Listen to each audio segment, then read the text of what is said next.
Tonight's game is also brought to you by Simone Family Chiropractic at 613 Washington Street in downtown Huntingdon. Henswoods.net, the home of free classified ads. And by Austin Smith Heating and Plumbing of Huntingdon.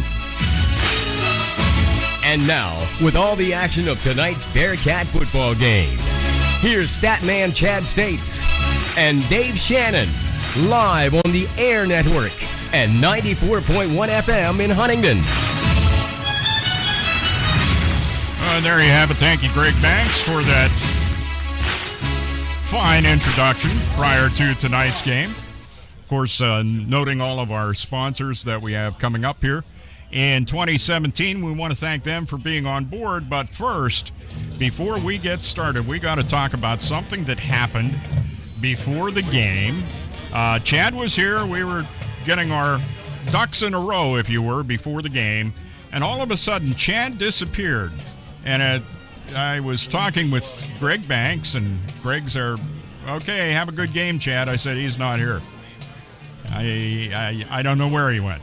I looked down on the field. Here's Chad. He got an award, and a pretty good award, too. I'll tell you what, Chad, you've done a heck of a job compiling stats on the Huntingdon Bearcat football team.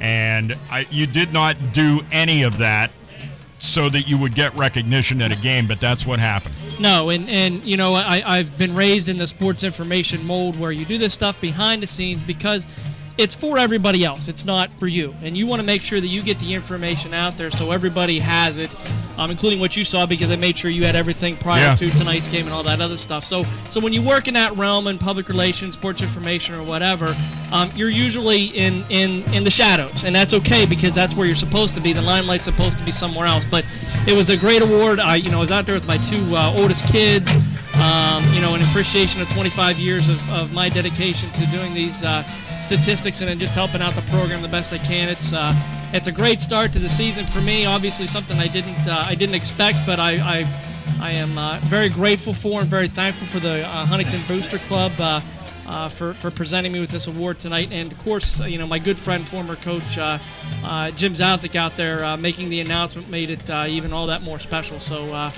good start. I appreciate it. Yeah, no doubt about it. And that's something else I want to make clear to the fans. In no way, shape, or form did I have any kind of a design on taking Jim Zalzik away from you on the football broadcast. That was never my intention. I know he has a lot of folks that really enjoy what he does, and Greg Banks gave me a call and asked if I wanted to do this, and I said yes.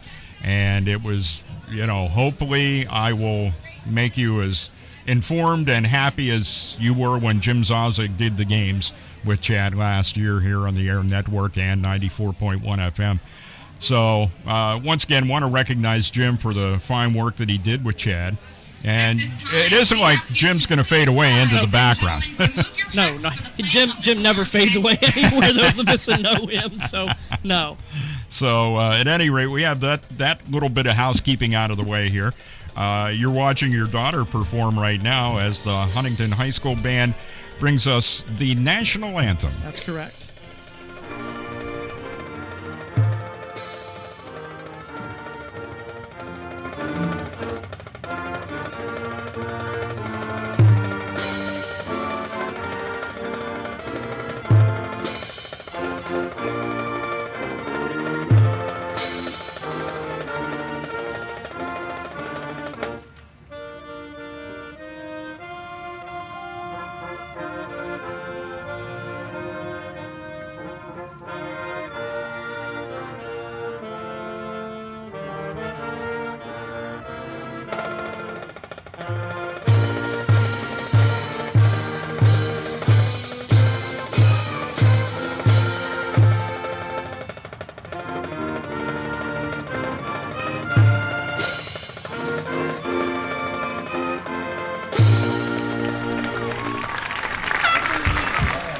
A fine rendition of the national anthem by the Huntingdon High School Band. No one took a knee during that. Just thought I'd throw that in there. Everybody stood at attention. Yes, they did, as most respectful small towns across the United States of America will do. Here we are, Chad, and getting ready to start this season. One of the things that you trying to bring me up to date on the Huntingdon Bearcats tried to point out is the amount of returning letter winners that are on this roster, and it is huge by most high school standards when you got 14 guys coming back. I mean, I look, and Mount Union does have 7 returning lettermen, but when you look at the size of the Huntingdon roster and realize 14 of those guys were here a year ago. The 2017 Prius comes with pedestrian detection, which helps alert you when a pedestrian appears in front of your car. It's part of our Toyota Safety Sense suite, now standard. Go to toyota.com/Prius. The TSS pre-collision system with pedestrian detection is not a substitute for safe and attentive driving. See Owner's Manual for limitations and details. And Community FM 94.1. Pennswood.net Classifieds offers the freshest, most recent classified ads available with over 1,500 new ads each day. If you're looking for a reliable used vehicle, check out the multiple ads daily on Pennswood.net Classifieds. From cars, trucks, RVs, and motorcycles, you can scan the ads at Pennswood.net at any time of the day or night and find something that fits your needs. Looking for household items, student housing, or even a new pet? Pennswood.net Classifieds has it. Pennswood.net, where you can buy, sell, or trade locally. D.C. Goodman & Sons and the Goodman family are committed and dedicated to excellence by supporting quality education and athletics for all youth of Huntingdon County. For over 3 generations, D.C. Goodman & Sons and their staff of quality tradesmen have provided excellent service in the installation of plumbing, mechanical and industrial piping, electrical, and fire sprinkler systems. Residential services are also available. D.C. Goodman & Sons and the Goodman family will continue to serve the community, and thank you for your support. The Goodman family wishes you the best to all area students in your pursuit of excellence. The Huntingdon Moose Family Center 223 is the heart of the community. Becoming a member of the Huntingdon Moose enables you an opportunity to join friends who have served the community for over 100 years. Enjoy all the summer activities and check out our Facebook page or website for more information. The Huntingdon Moose Family Center 223, serving the community with the best value in town. Join today. It's a brand new year, so start it off right by shedding those pounds and living a healthy lifestyle. Call Dr. Michael Simone at Simone Family Chiropractic and Weight Loss at 613 Washington Street, downtown Huntingdon, for a proven safe way to shed those extra pounds. Dr. Simone utilizes the doctor-supervised Chiro Thin weight loss program that helps you lose significant weight without exercise, expensive prepackaged foods, or diet shakes. It's real food with real results. Try the Chiro Thin plan on your way to a healthier you by calling Dr. Simone for a free consultation. Call 643-2616 for a happier you. Hi, I'm Andrew Finkel. You're listening to the Huntingdon Bearcats on the airnetwork.net.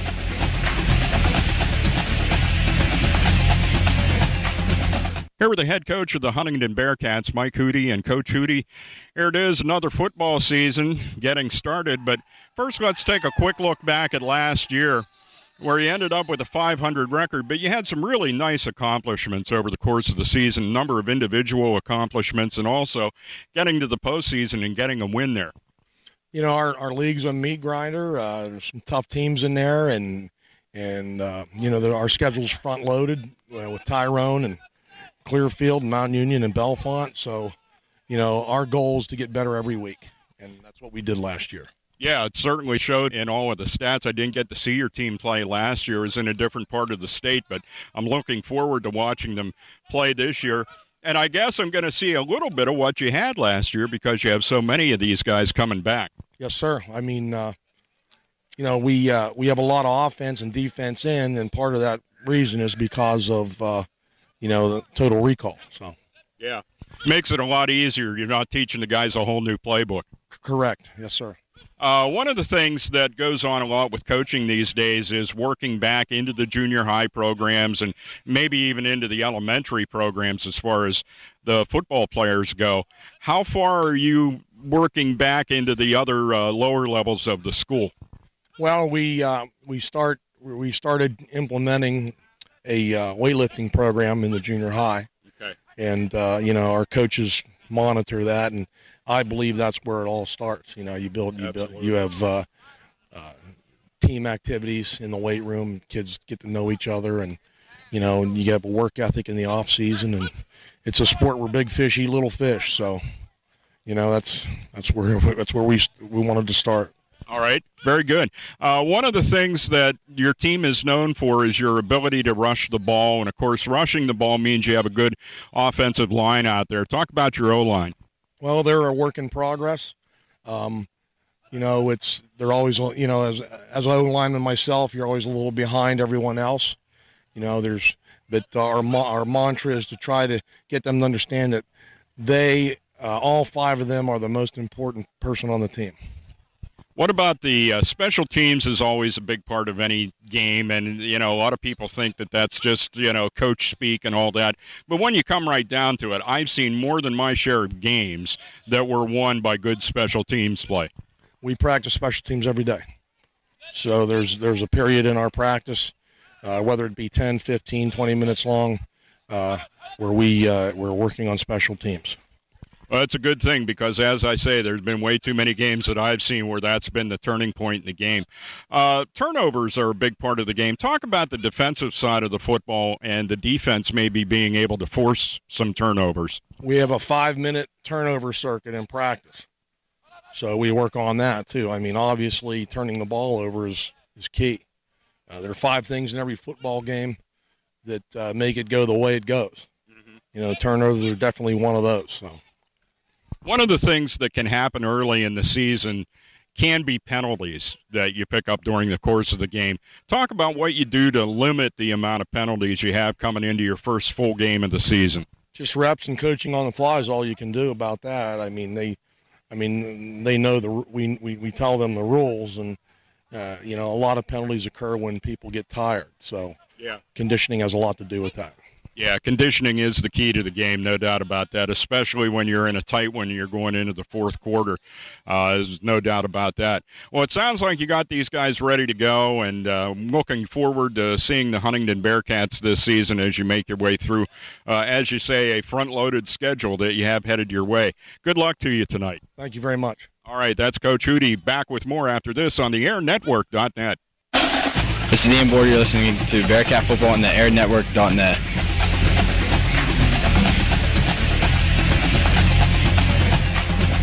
Welcome back to Huntingdon War Vets Field. I'm Dave Shannon, along with Chad States, getting ready for the kickoff of tonight's game between the Huntingdon Bearcats and the Mount Union Trojans. As we get set to kick this thing off, Chad, it would appear as though, well, no, I shouldn't make that assumption. Who did win that toss? I'm not sure. I actually didn't watch to see who. I can tell you.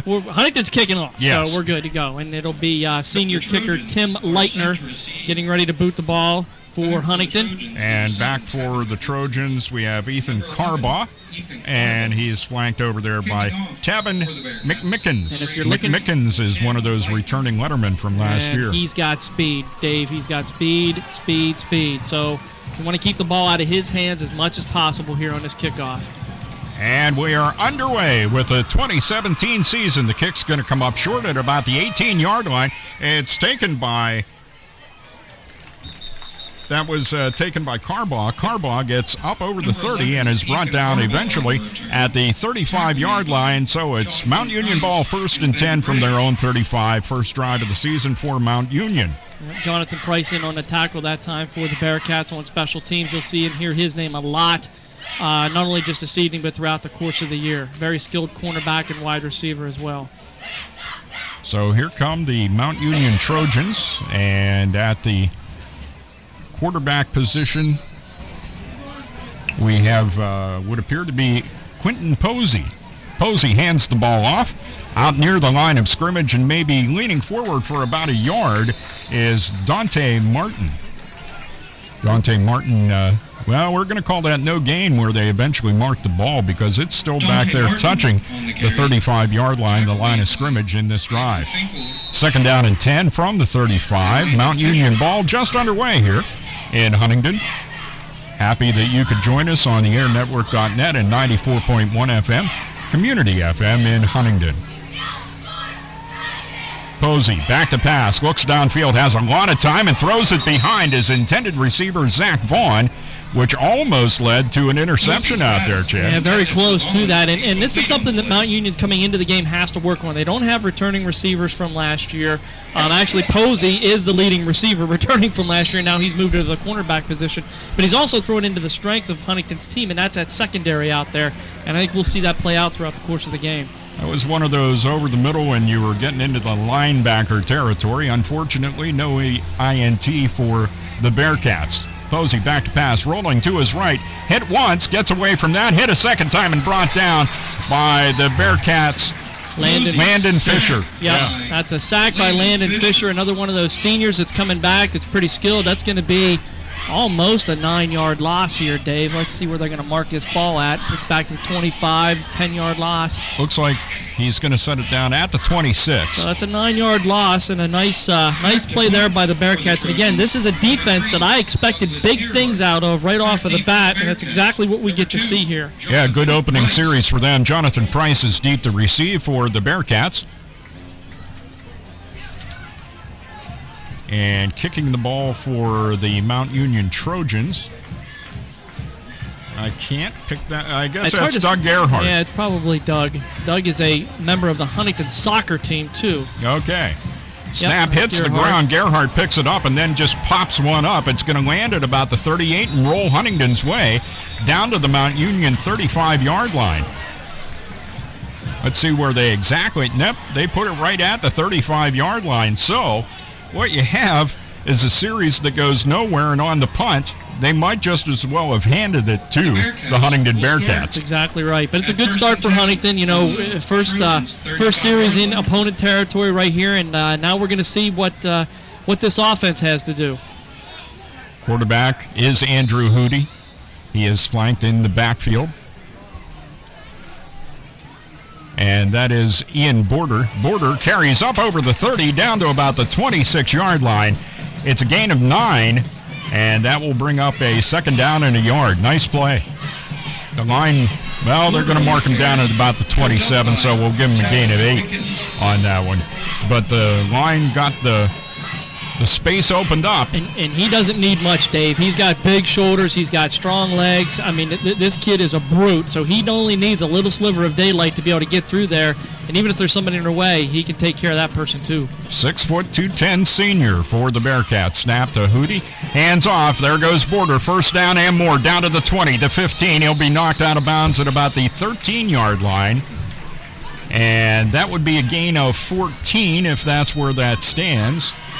And let's see, they're going to mark him out at the 15. So gain of 13 on the play. And a first down and 10. Bearcats ball at the Mount Union 15-yard line.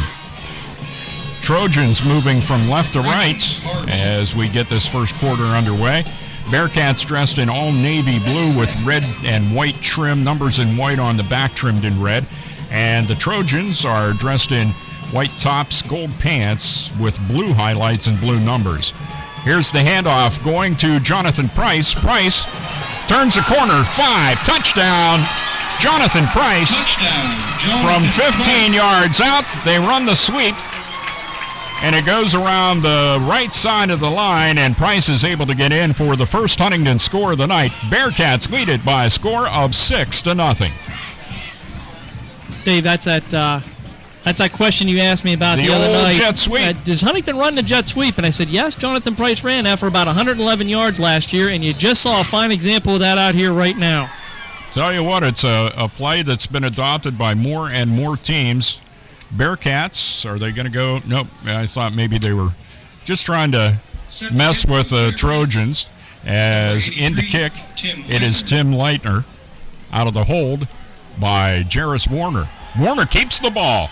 Rolling to his right, down over the 5. He'll be knocked out of bounds, and the extra point attempt is no good, and it leaves the score Bearcats 6 and the Trojans nothing. Warner's attempt falls short. 9:24 left to go in the first quarter with that 6-0 score and an impressive opening possession for the Bearcats. Also an impressive opening defensive performance by the Bearcats defense. By the way, get set for another season of area and regional sports talk coming your way every Monday evening beginning September 11th at 7 o'clock. Chad and I when possible, will be a part of Monday Night Sports Talk, exclusively on the Air Network and 94.1 Community FM in Huntingdon. That was a short drive, too, as far as number of plays go. Yeah, I mean, it's exactly what you wanted to see out of your offense. It's, it's a three-play drive, 35 yards, capped off by a 15-yard run. Jet sweep run by senior Jonathan Price. Again, Huntington's got weapons all over the place, so this is going to be a tough team to scout going into next week. When Belfont's going to look at his tape, they're going to think, oh, my goodness, who do we stop? Because you want to think, hey, a guy who had 1,618 yards last year has got to be the guy. Well, guess what? Not necessarily, because Huntington's got a multitude of threats on the offensive side of the ball. Pick your poison. Pick your poison. Tim Leitner has the ball teed up at the 40-yard line. High school kickoff territory, approaches the ball and lets her rip. This one once again is kicked away from the returner, and I think that's Carbaugh again with the return for the Mount Union Trojans. He gets out over the 25 and is brought down at what appears to be the 28-yard line. 1st and 10 for the Trojans at their own 28. Huntingdon with a 6-0 lead here in the first quarter of tonight's opening contest for the Bearcats. Special teamers Draven Zook and number 66 Andrew Edwards in on the tackle that time. And there's one thing that seems pretty obvious, unless McMickens and his cohort back there, Carbaugh, decide to switch locations in the receiving setup, flip right before the guy kicks it away. I don't think you're going to see Tab and McMickens get a chance to return one here tonight. Handoff was made to Dante Martin. Martin gets about a yard on the play. It'll bring up a 2nd down and 9 for the Trojans. The ball at their 29. And I got to believe they're going to try and get the ball in McMickens' hands this series. He didn't touch the ball last series, but again, I've been saying this, he's got speed. Right now they've ran Martin up the gut twice, 1 yard on both those occasions. So at some point in time, they've got to get it in number 7's hands. Quentin Posey, the junior quarterback, hands it off and trying to turn the corner and getting nowhere. Talk about this defense for the Huntingdon Bearcats, as getting shut down is Chabin McMickens. He is going to get a yard gain where they mark his forward progress, but I'll tell you what, Chad, impressive defensive work. Absolutely, and that's what we've been saying. The difference between this Huntington team and years past is this defense should be rock solid, and we're seeing that right out of the gate here tonight. No doubt. Posey faced with a 3rd down and 8 from his own 30-yard line. Back to pass, lets it go, and completes it. Ethan Carbaugh with the reception. He'll get out to the 40-yard line, and it will be a Mount Union 1st down. Posey's pass complete to Carbaugh. Nice pass completion of 10 yards. Needed 8, got 10. And a 1st and 10 for the Trojans at their own 40-yard line. We're in the first quarter of tonight's game, and it is between the Huntingdon Bearcats and the Mount Union Trojans. Huntingdon with a 6-0 lead in their first possession. 3 plays, 35 yards, and a touchdown.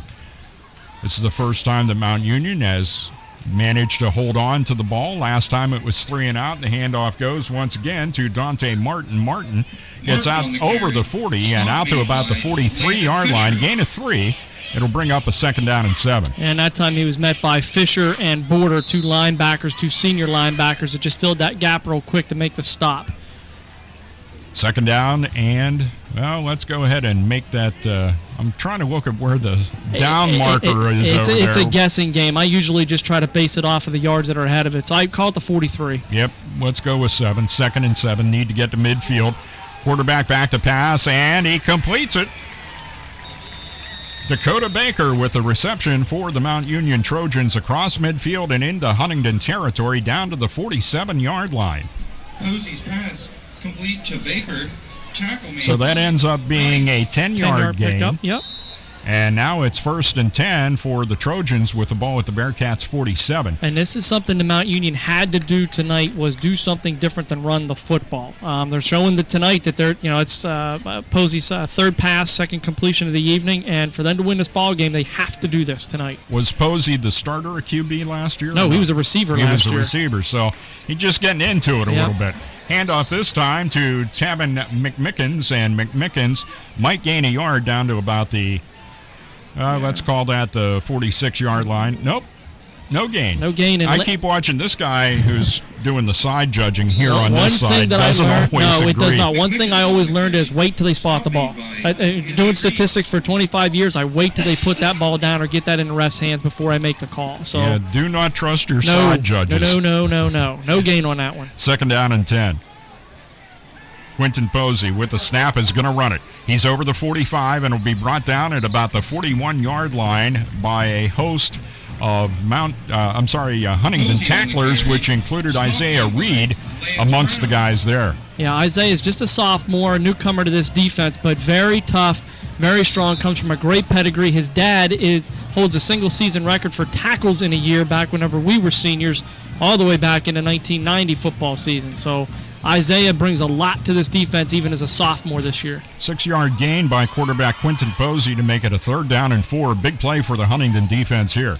Man in motion as Ethan Carbaugh comes over to our side of the field. And now the handoff ends up going to Dante Martin. Martin gets stacked up, and I'll tell you what, the Huntingdon Bearcats have been prepared for that. The success of the Trojans so far has been by either using the sidelines, running toward the sidelines, or picking someone else other than your running back to run the football. 4 carries, 3 yards for Martin so far tonight. We're going to call that no gain as he's not made to 40 yet. It's going to bring up a 4th down. But this is something different, Dave, that I've not seen out of Huntingdon is strength in the middle, and they've got it this year, and they've showed it. It'll be Doug Gerhardt in to punt the ball for the Trojans, and back deep for the Bearcats, it's Jonathan Price. Kicks away. Price is going to let it hit at about the 18-yard line, takes a Huntingdon bounce and gets battered around there by Mount Union's Clayton Willoughby, and eventually it is whistled down, and they're going to mark her right at the 20-yard line. 1st and 10, Bearcats ball at their own 20. They lead the game, Huntingdon does, by a score of 6-0. 4:38 left to go in a rapid-moving first quarter, considering the amount of passing that's been going on in the game. And we'll see what the Bearcats pull out of their bag of tricks this time around. Andrew Hootie, the quarterback, is flanked to his right by Ian Border. Back to pass, looks downfield, comes over to this sideline, and completes it to Jonathan Price. Price over the 35 and will be dragged out of bounds by Mount Union's Clayton Willoughby at about the 40-yard line. We'll just check. I'm going to take Chad's advice. Nope, he got to the 40. 20-yard game on the play. Yep, and Price was the leading receiver last year with 540 yards and 5 touchdowns for the Bearcats. So seeing him do this right out of the chute, Dave, is not a surprise. Huntingdon, again, options on offense. Options on offense. You can't just concentrate on 44, which should open up the game for them running. 1st down and 10. Bearcats ball at their own 40, leading the game 6-0. Snap over the head of Hootie. It rolls way back to about the 17-yard line. Hootie gets to it, and he'll take a knee right there. No chance really for him to do anything. He was surrounded by a horde of Mount Union defenders that were right on top of him, and he did the best thing and what you should do in that case, cover the football. Right, that's exactly right. Don't try to make something out of nothing, and there wasn't anything there for him to do anything with. Now, I'll let you in on a little secret just because, hey, tonight is a stat night anyway, but that is a team loss. That does not go to Hootie because it was snapped over his head and there wasn't anything you can do to it. So in the stat sheet, you'll see team minus 23 yards. Hootie back to pass, standing at his 10, gets flushed out of the pocket, throws it to his left downfield, and it is complete to the 45-yard line, and struggling to get more Jonathan Price. What an effort after the catch, because it looked like he was dead to rights. Ethan Carbaugh had him in his grips, but he ended up, Price just kept on going. Got to be impressed with that. He gets out to the 49-yard line with that extra effort and sets up a 3rd down and 1. What a comeback after that mistake on the snap, and now a flag comes out on the field.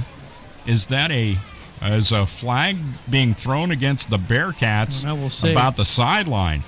It could be. Saw the umpire. I saw him do that with his hands down low, and usually that means a sideline infraction. Let's hope that it's nothing more than just an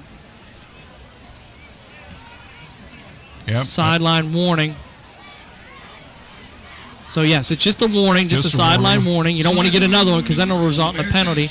No movement of the football, so we're still sitting there at 3rd down and 1 with the ball at the 49-yard line. If the Bearcats get it to midfield, this drive continues on. Bearcats leading the game by a score of 6-0, taking on Mount Union here on opening night. Andrew Hootie in the backfield, flanked to his left by Ian Border. Yeah, Ian Border. And it's going to be Hootie on the keep. He gets over midfield, down into Mount Union territory, eventually goes out of bounds. And they'll mark him out at the 43-yard line of the Mount Union Trojans. So give him a gain of 8 on that one. 8-yard gain and a 1st and 10 from the 43 of the Mount Union Trojans. The Bearcats moving the football in their second offensive possession. They had a really great possession their first time around, and then again they inherited the ball at the Mount Union 35 too. Andrew Hootie hands the ball off to Ian Border. Border turns it upfield, marks a little time there, and this is one of the big things. He ends up getting over the 35 and will be taken down at about the 34-yard line of the Mount Union Trojans. One of the things I was going to say, Chad, Border on the carry. I see the guys in the NFL do this a lot. I'm seeing more college players do it. What it is, you get the handoff, and there's a hesitation there as you watch your offensive line open the hole for you. You wait till the hole is open before you go ahead and go into it, and that's kind of what Border did there. It's Le'Veon Bell that kind of he does that a lot. Does that very well. Yeah. Here's a pass from Hootie, complete to Jonathan Price, 35, down to the 30, spins, and then is pulled back. Yeah, we're going to see a penalty here. I think Posey. it's going to be our first one of the evening on Mount Union. But what we didn't see downfield was a great block by number 80, Andrew Miller, throwing a good block down there to help spring Price for a couple more yards. And the penalty is a hold against the Huntingdon Bearcats. Well, and there's that great block. So, yeah. You know what I mean? Yeah, for you it was a great block. Yeah. For the guys in stripes, that was a hold. So they'll march that one back to the 40-yard line, marked from the point where the infraction occurred. As Chad said, that good block. Or at least so we thought. It was a little bit too good from what happened, though. Hootie on the evening so far, 3 completions, all to Jonathan Price for 55 yards, including that little 4-yarder there that marches back 10 yards, unfortunately. Penalty sets it up at 2nd down and 7. Hootie had a little bit of trouble with the snap, gets it down, gives it to Border. Border has the 1st down and more, down over the 25, and a flag comes in at the end. And we'll see what that one is about as Ian Border is brought down at about the 22-yard line. Yeah, we got a hold, which would be a gain of about 18 on the carry. Let's see what that penalty is. The flag is at, the 27-yard line? Yeah, it was right before he went down. It's a face mask against Mount Union. Okay, so it'll be marked off at the end of the penalty, or at the end of the rush. And the rush is to where, the 22? Yeah, that's where they had it marked, at the 22, an 18-yard gain for Border on the carry, and then tack on a few more with the face mask penalty. And the Bearcats are going to be in business at the 17-yard line of the Trojans. That's a 5-yard incidental penalty. First one against Mount Union on the evening, and Huntington back into the red zone once again. First time they had it there, they scored on the old jet sweep play. Let's see what Coach Hootie dials up this time. Andrew Hootie takes the snap, back to pass, looks toward the end zone, pocket collapses. He's going to run. He's down over the 10, down to the 5. He is, I'm waiting to see, did they call him in? I can't tell. Andrew Hootie on the keeper Nope, for a Bearcats touchdown. They did call it a touchdown. Only one of the officials signaled that, and it was not one of the ones I was looking at. Nope. It makes the score 12-0 in favor of the Bearcats. And that's one thing that Huntington can do, specifically with Hootie and his running ability. If the pocket breaks down, he has the ability to run. You've got to keep that in the back of your mind as a defender. What am I watching for, the pass? Or am I watching for him to break off and try and run somewhere? Yeah, in that case, the defense kind of forced his hand there as the pocket started to collapse, and the Bearcats will go for 2 after missing the 1 point. They tried for 2 in the other possession. The handoff goes to Border. Is he going to get in? He's still driving. He's in. Ian Border into the end zone for 2 points, and it makes the score Bearcats 14, Mount Union nothing. that shows the strength of young Ian Border at 6 foot 210. Yeah, he took that defender on right at the 3-yard line and pushed him right in the end zone along with himself. So that's what he brings to the table. Well, we heard Coach Hootie talking about the strength and conditioning stuff that goes on with this team every day during practice, and it came to play there as you saw the strong legs of Ian Border be able to continue to drive and get that over the goal line for a Bearcats touchdown to make it a 14-0 game. We're in the first quarter of tonight's game between these two teams, a minute 23 left to go. And so far, it's basically been all Huntingdon as the Mount Union Trojans have come into the game. They did have a little bit of progress, though, from their first drive to their second drive, and it eventually stalled. They have run into a real problem with the Bearcats defense. Dante Martin is their running back for the game, and every time they give it to Martin, it's almost like the Bearcats are like sharks and they smell blood in the water. Absolutely. And they need to concentrate on that running game and force Mount Union into passing to win tonight.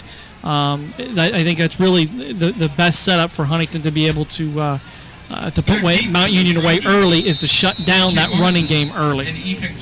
Could be interesting. Posey, his first pass attempt was behind his intended receiver, but he seemed to be loosening up as he was going along. I can imagine you make that transition to quarterback, it's a tough one.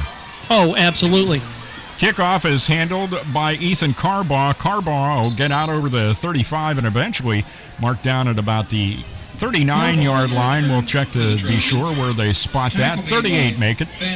And it's 1st and 10. Trojans ball at their own 38-yard line. Senior Ben Briggs on the special teams tackle. That time around, he also lines up on the offense as a tight end. I'll tell you what, you folks will get to hear these. Maybe you've heard them on the Air Network, where we talk to the players and they let you know you're listening to the Bearcats on the Air Network. And Ben's an imposing figure. Yes, he is. When he walks up to you. Yes, he is. Let me tell you. Quinton Posey, the quarterback. 2 men in the backfield, one of those McKinnon. And the handoff goes this time to Dante Martin. Martin will turn the corner, get over the 40, and be brought down at about the 42-yard line. So by bringing McMickens back there with him, I think that was blocking. Maybe these guys are going to try to pick up some blocks now to open some running lanes up. Well, they're going to have to try to do something because you can see it's not very far before Martin's got blue shirts all over him that time. That time it was junior safety Andrew Finkel along with Landon Fisher and Draven Zook just draped all over Martin and forcing him out to the sidelines there for a 4-yard pickup. Does pick up 4. It's 2nd down and 6. Trojans ball at their own 42-yard line. Snap goes back to Posey, rolls to his right, lets it go, and the pass is complete. Close to first down yardage. It depends on where they mark him down, as the pass was complete to Tabin McMickens. Tackle made by Landon Fisher. Well, as you heard our public address announcer here, Landon Fisher with the stop, and it will be a Mount Union Trojans first down. And we've heard that quite often tonight. Fisher is all over the field from the linebacker position. Last year he was lined up at defensive end and also on the defensive line. This year they're going to stand him up, put him in at linebacker, and he is flying over this field this evening for the Bearcats. 25 seconds left to go in the first quarter. I think Mount Union's going to let the clock roll out, and we will put an end to quarter number 1. And the score at the end of one quarter is going to be the Bearcats 14 and the Trojans nothing. Off to a good start. Huntingdon Bearcats football in 2017 is here on the airnetwork.net. The second quarter is coming your way after this timeout on the airnetwork.net and 94.1 Community FM.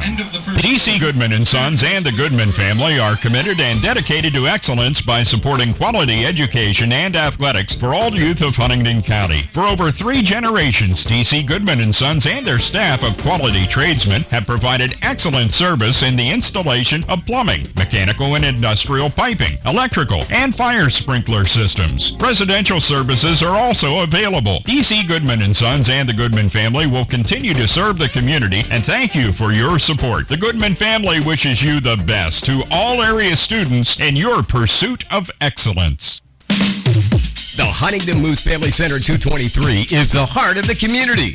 Becoming a member of the Huntingdon Moose enables you an opportunity to join friends who have served the community for over 100 years. Enjoy all the summer activities and check out our Facebook page or website for more information.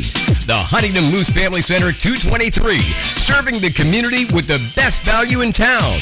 Join today. This is Ian Bordy, listening to Bearcat Football on the airnetwork.net.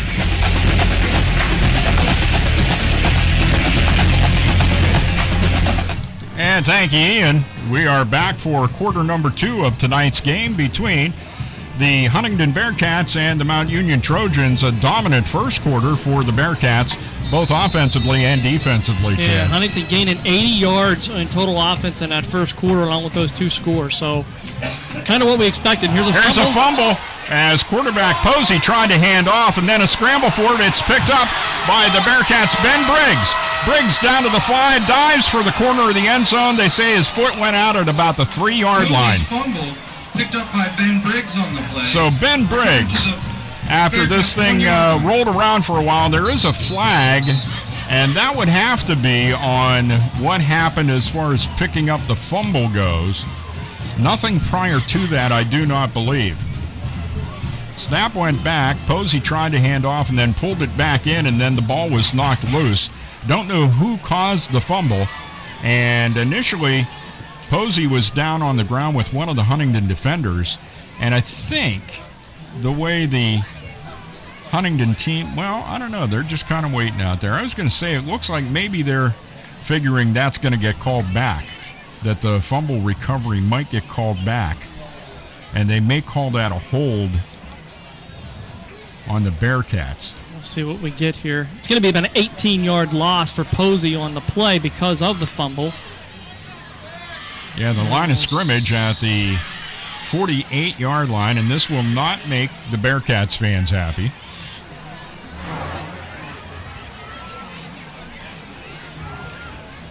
And the penalty is a hold, or was that a clip? They're going to call it a hold on the return or on the fumble recovery itself. Yeah. Returns possession. But it is going to be. It shouldn't be. The official is pointing that this is going to Huntington, so this ball should be Huntington's, and it is. It is the Bearcats' ball. So it is a fumble loss for Huntington, but it's a 15-yard penalty. It looks like. No, 10-yard penalty. I'm sorry. It's going to be a 10-yard penalty. Set it back at the 44-yard line. 1st and 10 Bearcats with a chance to lengthen their lead, leading the game by a score of 14-0 here at Huntingdon War-Vets Field. Snap goes to Hootie, and he hands off to Border, goes out over the 40-yard line and will be marked down at the 39. Ian Border could almost be a one-man show here tonight, but he does have some help out there. This is, so far, what I'm seeing, a pretty diverse offense. Yeah, you can guarantee that Border's going to get his carries, but there are other weapons here too, Chad. That's exactly right. Border up to 52 yards on 5 carries. But, yeah, I mean, you just don't know what to defend here, and that's a good thing. 5-yard gain in the play and a 2nd down and 5. Andrew Hootie, the quarterback. Border beside him. Snap goes to Hootie. Border starts to go down the field. He was the safety valve on the play, and Hootie ends up running the ball in a nice ankle tackle by the Mount Union Trojans, and that'll be a loss of 1, actually, as they take it back to the 40-yard line. It was down near the 39, so it's going to be a 3rd down and 6 now for the Bearcats, and that may be the worst offensive thing that's happened to them all night. If there is a bugaboo with the offense, it's making sure that you're decisive in knowing what you're going to do with the football. In that case, I don't know that Andrew should have just taken off and run. Throw the ball out of bounds in that case and kind of take what the defense has given him. I think they had talked about using Border as a safety valve. Instead, let's just hand it off and watch him go all the way from the 40-yard line. Not quite into the end zone. He gets tripped up and does a somersault and lands at the 8-yard line. So give him a gain of 32 on that carry. And it's just, I'll tell you what, this is darned impressive, folks. My first time seeing this team, and it's like I've been blessed with being able to call football games for an almost pro kind of football team. These guys are well drilled. He's walked into a good situation this year, that's for sure. I mean, now you see why he's All-State. Yes. Mean, there's no doubt about that. Yep. He's getting multiple looks from multiple schools. He's just that good of a football player. Bearcats try to go up by 7 more. First and goal from the 8. Snap goes right to Border, right up the middle. Gets down over the 5, and they'll probably mark him down at the 5-yard line. But, snapped right to Border. Made by Levi Hockenberry. 7 carries, 87 yards now on the game for Ian Border. Why go to the middleman? Just give it to the bread and butter guy. I mean, we've seen the Wildcat. They used the Wildcat formation last year and were pretty successful with it. So, yeah, why don't you just cut out the middleman and go straight to the guy who needs to get those touches? Second and goal from the 5-yard line. Bearcats' third possession of the night. Another Wildcat straight to Border, and he could have ordered a sandwich and had it delivered to him as he went into the end zone because nobody was stopping him. Ian Border scores, and it makes it the Bearcats 20 and Mount Union nothing. Well, I'll tell you what, it's one thing to, we had talked about that with Coach Hootie. It's one thing to have the guys come back, but it's another when you have the guys that are this well schooled and understand the playbook, and they're smart players like you said, Chad. Exactly. Coming back prepared. Yeah. Coming back prepared. Let's see if Leitner kicks one here. Holding the football for him is Jarris Warner. He is going to kick it, and it's low, and it is knocked down by the Mount Union Trojans. So not enough elevation on that one by Tim Leitner, and the extra point is no good, and the score remains Bearcats 20 and the Trojans nothing here at Huntingdon War Vets Field. 9:16 left to go in the second quarter as we head toward halftime. Coming up at halftime, by the way, stay tuned. We'll get to hear Bearcat soccer coach Phil Hawkins talking with Greg Banks of the Air Network and talk about the soccer program there with the Bearcats. Now, do they play on this field, Chad? No, they will play on Detweiler Field. Okay. Just down the road here from War Vets. They have the fortunate ability to play on a really nice grass surface down there. Phil Hawkins has a really good group of kids coming back this year with high expectations. And it should be a fantastic year on the pitch, what they call it. Yeah. We call it the soccer field over here. They call it the pitch overseas. But it should be a really good year for Coach Hawkins and his team. Well, apparently we moved overseas because that's what all the bozos on ESPN refer to it as. And I say that with all endearment. Bearcats kicking off once again deep. It's Ethan Carbaugh.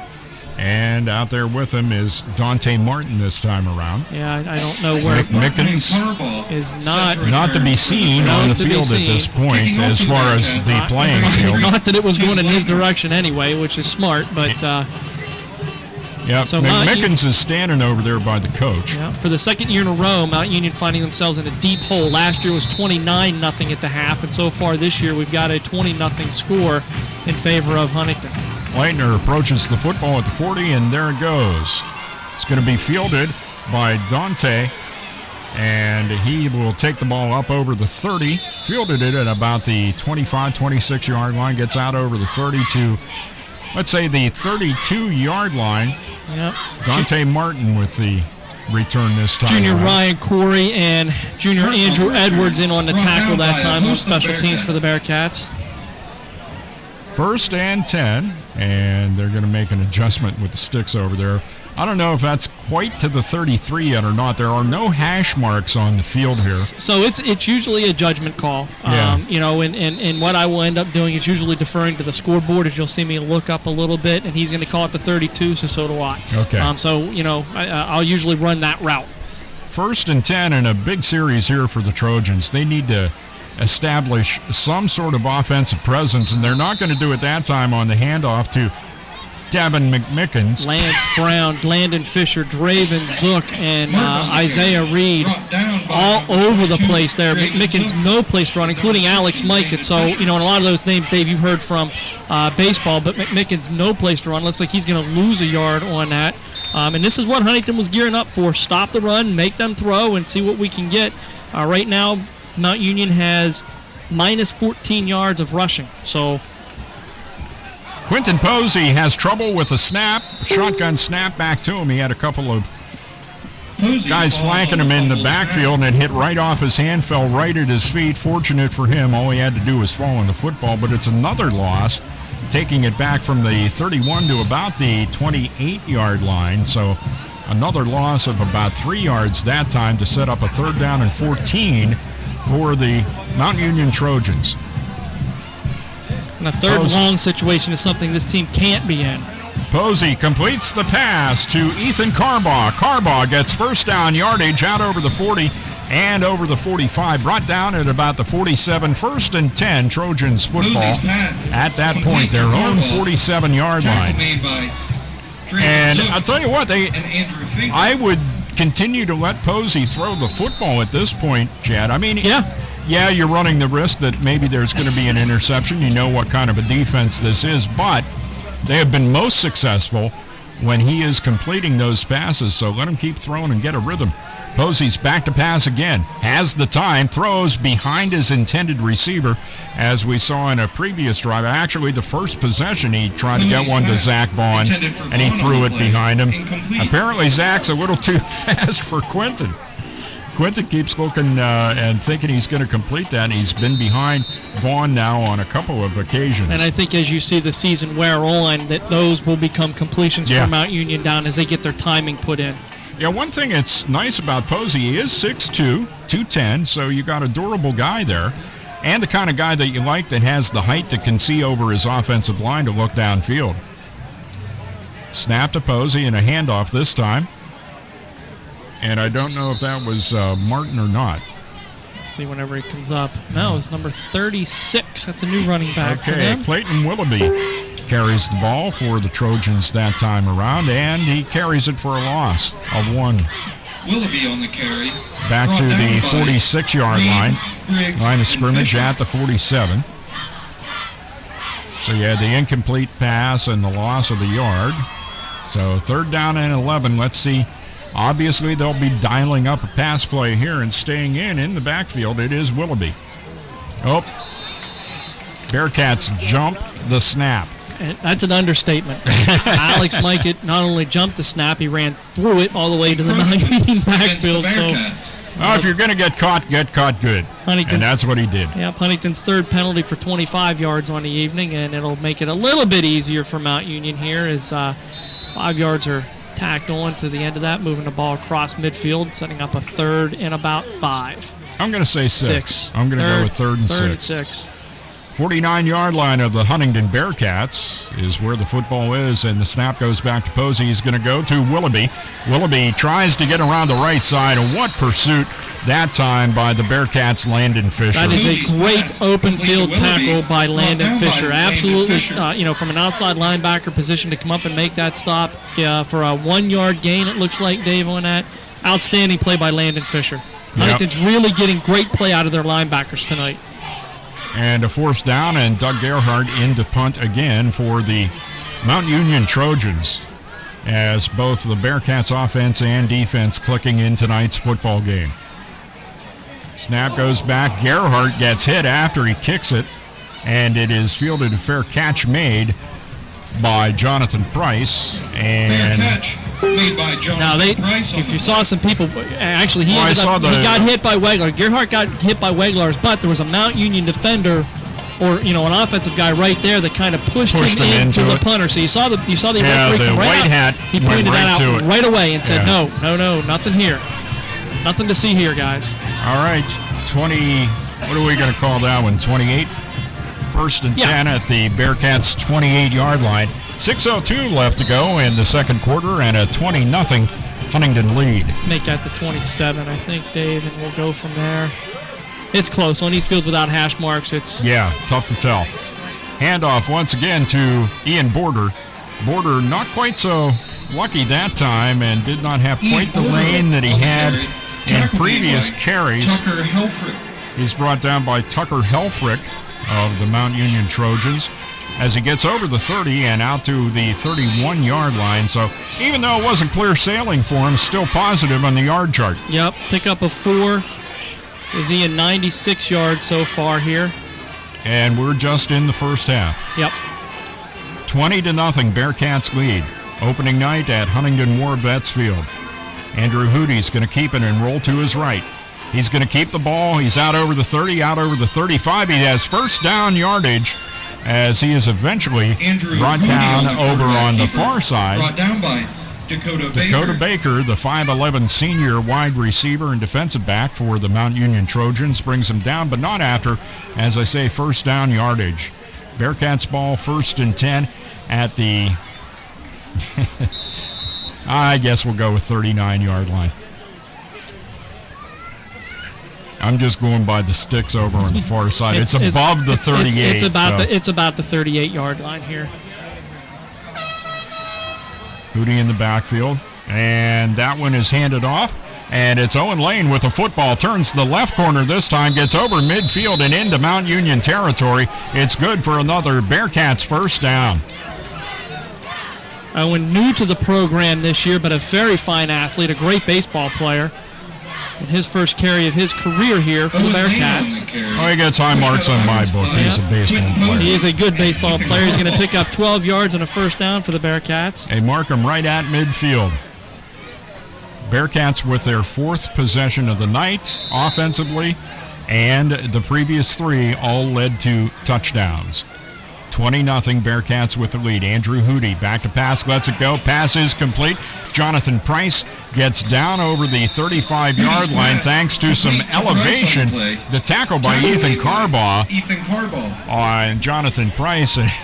Carbaugh lifted him up and dumped him there. That looked like a WWE move, if you will. Another first down for the Bearcats. That's their 7th on the evening. Price now up to 4 catches and 70 yards, which matches Hootie's 4 completions for 70 yards. Well, guess we could say he has a favorite receiver out there in the field. I would think so. Andrew Hootie in the backfield, and beside him, to his left, it is Ian Border. And the handoff goes to Border. He's down over the 30 to about the 28-yard line. Eventually brought down by Mount Union's Levi Hockenberry. But that's going to be a gain of about 7. And set a 2nd and 3 up for the Bearcats. Need to get to the 25-yard line of the Mount Union Trojans. So it's 10 carries, 103 yards for Mr. Border, which is pretty easy to figure out an average of 10.3 yards per carry so far this evening, which is not surprising. This time Border to the right of Andrew Hootie. And a man in motion, and it's going to be Border blocking for Hootie, who gets down over the 30 and is eventually brought down at the 21-yard line right at the end of the play. A flag comes in. And we'll see what that one is. It's a face mask penalty against Mount Union. Well, Hootie had the first down with the yardage he gained in the carry, as he ended up picking up 6 on the carry, and you're going to add a few more on here after the face mask to take it down to the 16-yard line of the Mount Union Trojans, and the Bearcats in the red zone knocking on the door again. Face mask. Bearcats 20 on the play. And Trojans nothing. 3:47 left to go in the first half. We're at Huntingdon War Vets Field in Huntingdon on a beautiful night. We had basically a cloudy day, very confusing. Thought it was going to be sunny today, and ends up being a cloudy day, certainly from the afternoon on. Hootie's pass is complete over to Jonathan Price. Price dances, and then holding his hands up in the air is Quentin Posey, saying, I was held. I wanted to go tackle him, and I was held. And he just stood there and danced with his arms up in the air, and I think he's going to end up getting the call out of the official. Hootie's pass of the hold. The pass is going to be complete to Price. Dakota Baker and Brock Woodward. I think the hold is going to be right at the line of scrimmage. Yeah, which would be you're right on that, Chad. Yeah. Right, so it'll just 16. be all penalty. We won't count anything here as far as offense goes, but it looks like it is right at the line of scrimmage. And it's one of those basketball plays where he just threw his arms up saying, hey, I didn't do anything. Yep. But it's going to be a hold nonetheless and move the ball back 10 yards. That'll be Huntington's 4th penalty for 35 yards here in the first half. 10-yard penalty sets it back at the 26-yard line, and yes, that's a setback, but so far that hasn't meant a whole lot to this Bearcat football team. They got 20 yards to gain, and they have 4 downs to do it. Let's see what Coach Hootie dials up for the first play here. High snap, Hootie snags it, rolls to his left a long way and throws it out for a diving intended receiver, and that was Andrew Finkel. And Finkel is unable to get that football. That play just got stretched out a little too far, Chad. Yeah, absolutely. And you know, it actually looked like it was doomed from the start because Andrew never really had a good read on any of his receivers coming over to this side. So it's going to bring up a second down. I wouldn't be surprised to see us put the ball right back in Border's hands and see what he can do here towards the end of the half. Yeah, 2nd and 20. You might get that on 2 carries from Border at this point. We'll see. 20-0, Bearcats with the lead. They are moving from right to left here in the second quarter. Pass goes from Hootie to Price. Down over the 20, the 15, down over the 10, the 5. He'll be brought down at about the 2-yard line. And the flags come in, and Chad pretty well has that one dialed up as far as the penalty. It looks like it will be a face mask call against the Trojans. Looks like it's going to occur right at where he got tackled, which is at the 3-yard line. So that's a 23-yard pitch and catch. Nice little slip screen there for Price coming over the middle, and he's squirrely. He can get places. So yeah, he has a lot of north-south in him. Yes, he does. Is the one thing I notice about him. You know, some guys are east-west kind of guys, but he's a north-south kind of guy. Yeah, for a little guy too. Yeah. I mean, you'd like to think that he moves, east and west, but he does not. He gets up and down the field. He's a very, very tough kid.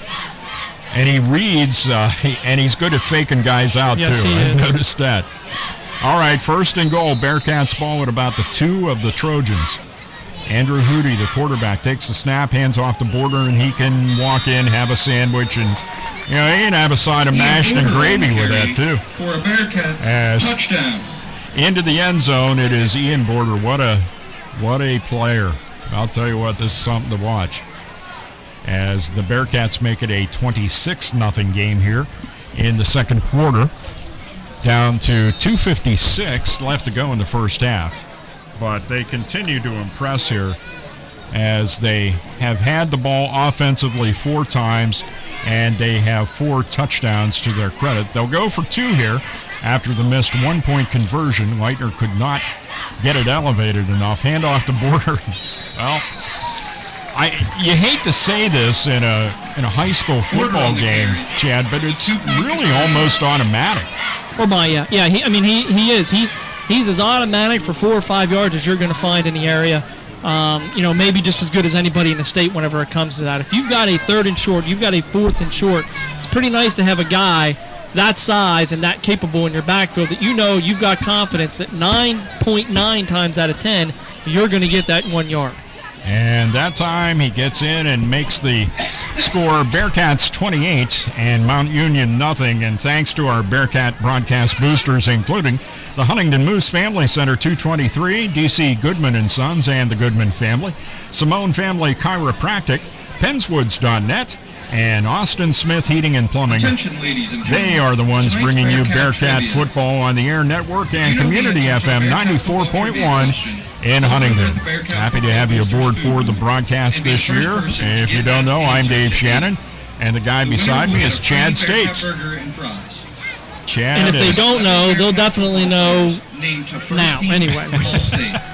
It's just a pleasure doing another game with you here, Dave. We did some baseball earlier, last spring, and you're a consummate professional. It's just wonderful to kind of lace it up with you here again and call out what I think is going to be a fantastic football season for the Bearcats. And I just want to briefly mention this is deja vu all over again for Mount Union. They were down 29-0 last year at the half, and now they're down 28-0 this year. Yeah, it's a tough start for them, although I see some rays of hope there. Leitner kicks off the ball. This one will be dropped as it was fielded at about the 18. Ethan Carbaugh had some trouble with it. It falls out, but he picks it right up.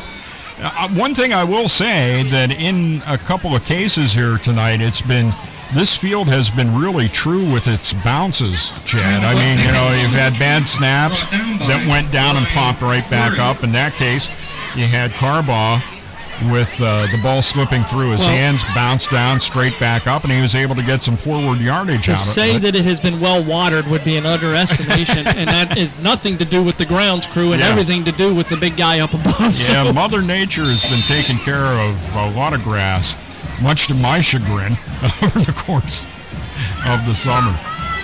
Back to pass. Quentin Posey lets it go. It's completed about the 25 and immediately tackled that time by Ryan Query. That's a junior, and first year starting for the Bearcats, and just an absolutely big hit that time on Dante Martin. That's going to be, about a 3-4 yard loss here we're looking at, almost a 4-yard loss for Martin on that. And just when you get a nice connection between Posey and one of his receivers, then that happens. And it just, the Trojans getting stuck in the fog of the Bearcats defense, really. This pass is away from Posey, and he gets it complete. What a great sliding, diving Ethan Carbaugh catch at the 35-yard line. Nope, they say no. Incomplete pass. Intended for Carbaugh on the play. Looked like it went ahead and skipped across the ground as the side judge came over immediately to say, nope, that ball hit the ground. So a 3rd and long now for the Trojans. I'll tell you one thing, that was going to be a heck of a catch, very similar to what I've seen in major Division I college football or the pros. Well, Carbaugh's got a lot of touches this evening because they were kicking away from McMicken on kickoffs, but also doing a good job out here receiving for Mount Union. That's got to be movement in the backfield, and it is. As Martin decided that he wanted to jump to the right there a little bit before the snap, so 5-yard penalty coming up from Mount Union. Their 3rd for 15 yards. Keep digging that hole a little bit deeper, and it's really tough against the Trojans to keep coming back from these kinds of, they're looking now at a 3rd down and 18 to get a 1st down. And they've been able to make some nice 3rd down gains and keep drives going, but it always seems to stall out at some point, primarily because they cannot get their running game going here tonight. Posey back to pass. He's going to be sacked. Nope, he does get a pass away, and it's picked off by the Bearcats. A little looping kind of pass right over the middle. Tried to get it out to one of his receivers, and he got it right to the Bearcats' Isaiah Reed. 2nd time we've called Reed for a great play in the football game. Number 50, Izzy Reed. And just, again, we had talked about know when to hold him, know when to fold him, and that's exactly what Posey didn't do right there. That's when you have to fold him up. Makes an ill-adverted pass. Reed's right there as a defensive lineman with good hands to be able to make that interception, and then Huntington's in business again here at the 14-yard line.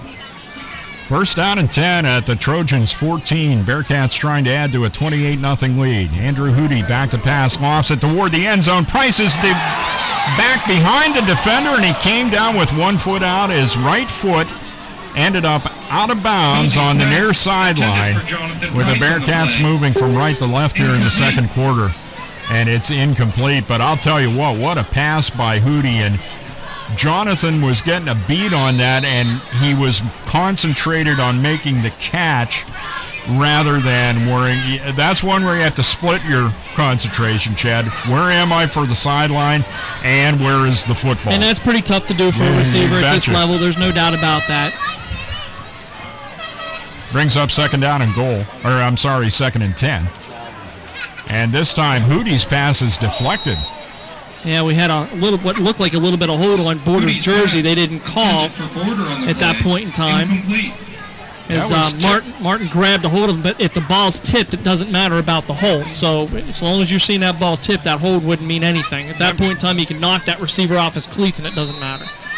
It may have been Zach Rhodes at 6'1", 280, one of the defensive linemen there, pretty tall guy. Could have been, but I'm thinking it was one of the defensive linemen that got the tip on that pass by Hootie.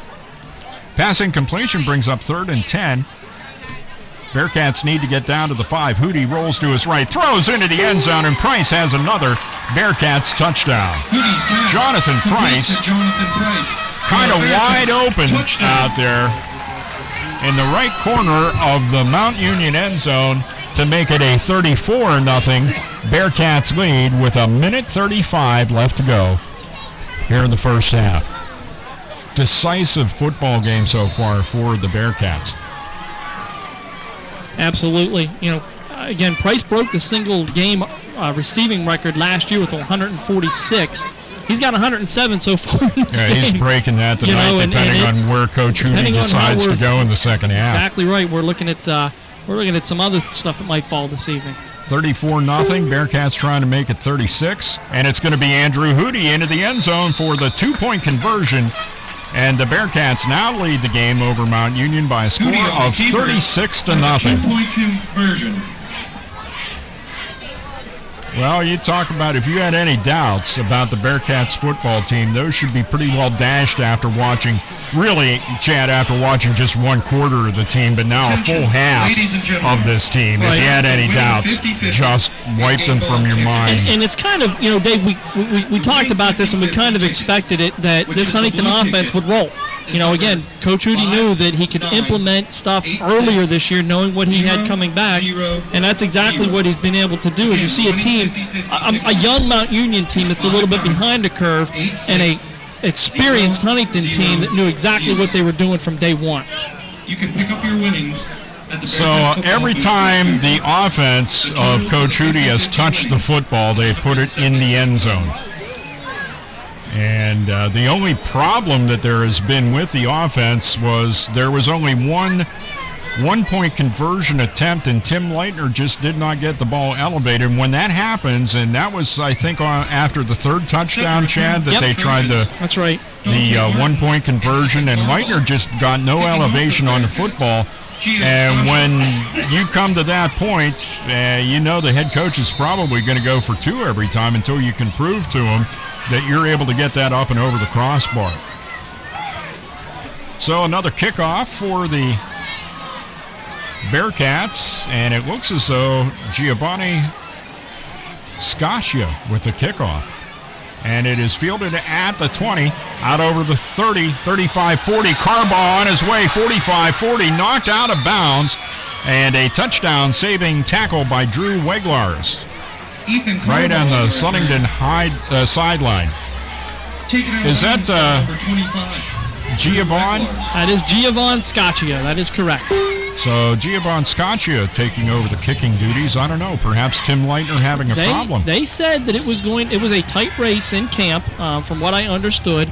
Giovanni only being a sophomore, but also has played a lot of soccer in his years. Timmy Leitner also was a member of the soccer team last year, decided not to go out this year for the Huntington soccer team, decided to concentrate on football. But sometimes you never know who's lurking, and it looks like that Scotchy is going to be pushing him a little bit here. Deepest penetration for Mount Union thanks to that kickoff return, and keeping the ball and carrying it for no gain is Quentin Posey.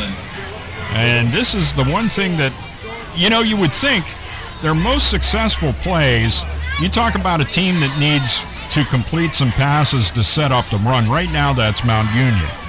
They really need to get some completions and then throw the run in, if you're going to run 3 plays, 2 of them are going to be passing. And they're facing a continuous clock situation as soon as they come out of halftime. So, that pass is complete from Posey to McMickens, and McMickens gets down over the 25-yard line. Complete to McMickens on the play. And he gets down to about the 24-yard line. The gain is good for a Trojans first down. There are spurts and spats of, something that you can see in this Mount Union offense. And they have been able to put some plays together. They have positive yardage. It's not like they haven't gained any yardage tonight. It's just that it's been in little fits throughout the course of the first half. Posey is flushed out of the pocket, and he is almost wrapped up, and eventually is. Slowing him down, Ryan Query had a hold of him around the waist, slowed him down, and then kept pursuing, and Query pulled him down. And Border and 89 Ben Briggs were there to make sure that he wasn't getting anywhere else either. And Mount Union's going to call a timeout as the ball is marked down at about the 27-yard line, 27-28. We have 28 seconds left. And probably Mount Union's going to try to call maybe 2 plays here, depending on what they choose. Obviously, they'll probably go with passing. They have 2 downs left to get a first down. And I'm sure their eyes are set on the end zone being defended by the Huntingdon Bearcats. But tell you what, pretty good start for this Bearcat football team. Well, and they got a test coming up next week, Bellefonte. Bellefonte beat them last year, and so it absolutely is a test. The Red Raiders have got good skill position players coming back, and they always give Huntington a challenge. including last year, a little bit of an upset when Huntington walked into that game thinking they were going to be able to win that and came away with a devastating loss that kind of pushed them to 1-3 before they really got the wheels started. A couple scores around the area, or at least one, Johnstown 6, Penn Cambria 0 after 1. And back in the studio, Greg's beloved Pittsburgh Pirates and Dave's beloved Pittsburgh Pirates are down 2-0 to the Reds in the third inning. I washed my hands of that baseball team when they brought Sean Rodriguez back. Well, I noticed he didn't send me a Yankees or National score, so I'm calling out broadcast bias here with that stuff. That's all right. I'll tell you what, it's amazing to me, and we're here doing football, but the Dodgers are just unbelievable. 90 wins. It's crazy. Posey with the pass and well over the head of his intended receiver, Ethan Carbaugh. Pass incomplete, brings up a third down, and if that's what they discussed during the timeout, they had a bad discussion when they called that timeout. Of course, then again, one of the things that I've always heard as well about timeouts, you can't take them home on the bus with you. Just use them. You know, you got a timeout, use it. That's what the Mount Union Trojans did. Let's see if they have something else dialed up here. And Posey does not like the positioning of one of his running backs, and he was just getting ready to roll to his right, and he was just swamped back there by Alex Mikett. Mikett, not only a good baseball player, a good wrestler, what doesn't he do? And he does a lot of things good. Yeah, amazing. I mean, that was a smothering We've got a flag. stuff. They're going to defer that, or they're going to call that one off, so it's going to be a 7-yard sack for Mikett. Something else about Mikett, 6'4", 210. Yes. And a lot of length. Yeah. You talk about, in wrestling, somebody could grapevine you in a hurry. Alex Mikett. Well, and that's the thing that Huntington has is, their ends are tall.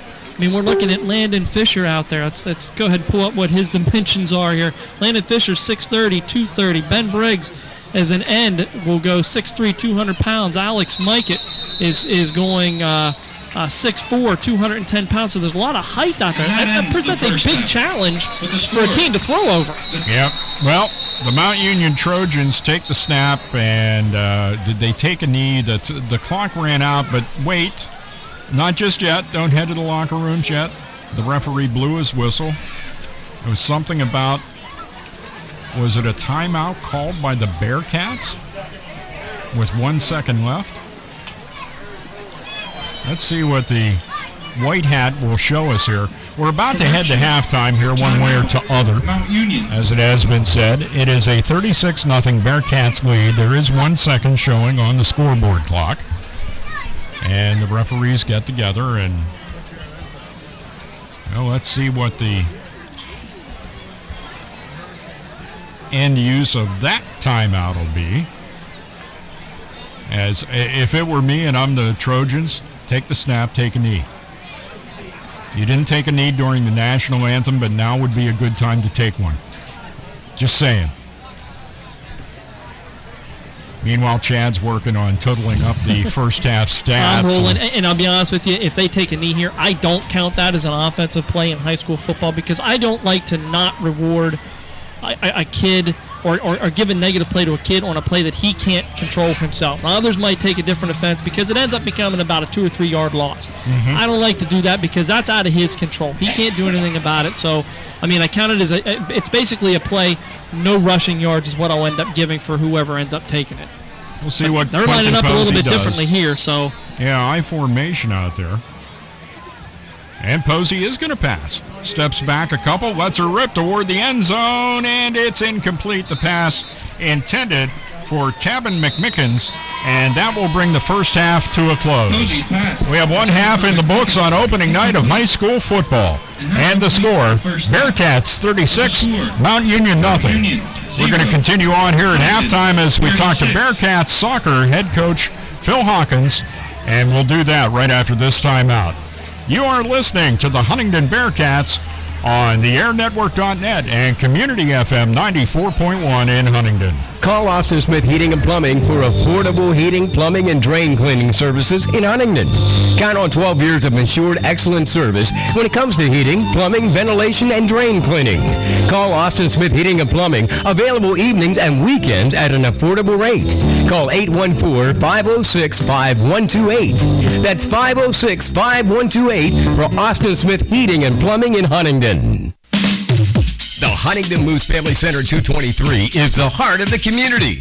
Becoming a member of the Huntingdon Moose enables you an opportunity to join friends who have served the community for over 100 years. Enjoy all the summer activities and check out our Facebook page or website for more information. The Huntingdon Moose Family Center 223, serving the community with the best value in town. Join today. Pennswood.net Classifieds offers the freshest, most recent classified ads available with over 1,500 new ads each day. If you're looking for a reliable used vehicle, check out the multiple ads daily on Pennswood.net Classifieds. From cars, trucks, RVs, and motorcycles, you can scan the ads at Pennswood.net at any time of the day or night and find something that fits your needs. Looking for household items, student housing, or even a new pet? Pennswood.net Classifieds has it. Pennswood.net, where you can buy, sell, or trade locally. It's a brand new year, so start it off right by shedding those pounds and living a healthy lifestyle. Call Dr. Michael Simone at Simone Family Chiropractic and Weight Loss at 613 Washington Street, downtown Huntingdon, for a proven, safe way to shed those extra pounds. Dr. Simone utilizes the doctor-supervised Chiro Thin weight loss program that helps you lose significant weight without exercise, expensive prepackaged foods, or diet shakes. It's real food with real results. Try the Chiro Thin plan on your way to a healthier you by calling Dr. Simone for a free consultation. Call 643-2616 for a happier you. Hi, this is Coach Hootie. The Huntingdon Bearcats. We're on the airnetwork.net.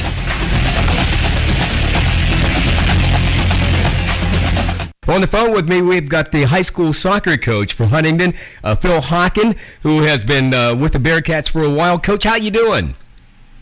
I'm doing great, thanks. Thanks for having me on the show. Well, we appreciate it. We wanted to kind of touch base with you and talk a little bit about Huntingdon Bearcats soccer. I'm not familiar with it. I left in 1972, so we didn't have soccer back then.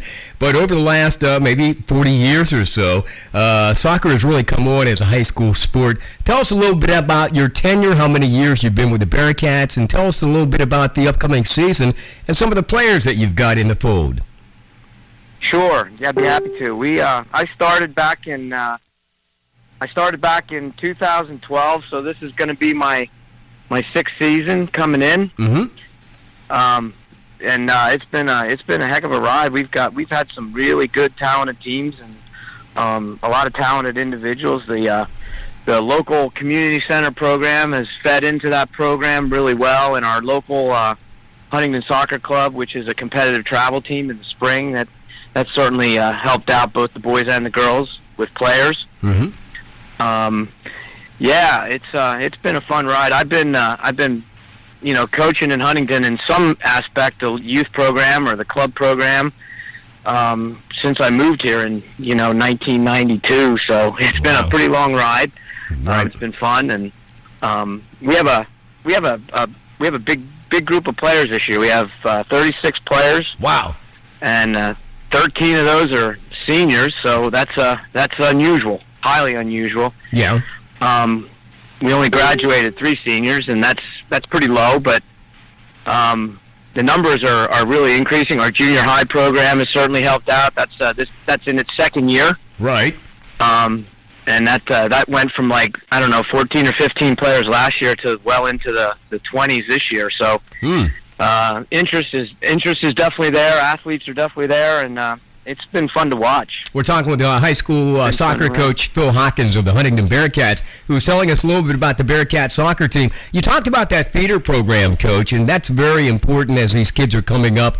Do you have a set program, or let's say strategy, in terms of that feeder program, and then those kids go through the junior high program to your program? Are they pretty literate when it comes to soccer, utilizing your style, perhaps?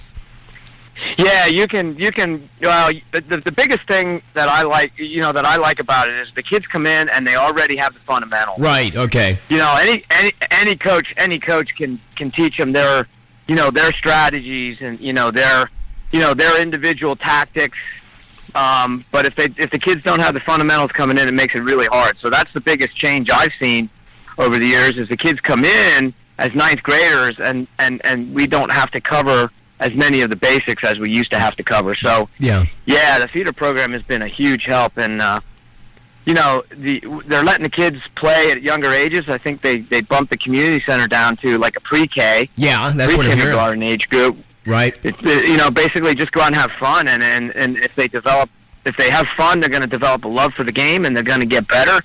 And by the time I get them, they're ready to focus in on what do we need to do team tactically wise to be competitive. So that's fantastic. It's been great. Hey, let's talk about the Bearcats specifically this year. You play in a conference, I imagine. If we want to come out and watch you play at a home match, where do we watch those games, and who are some of the teams that you're playing?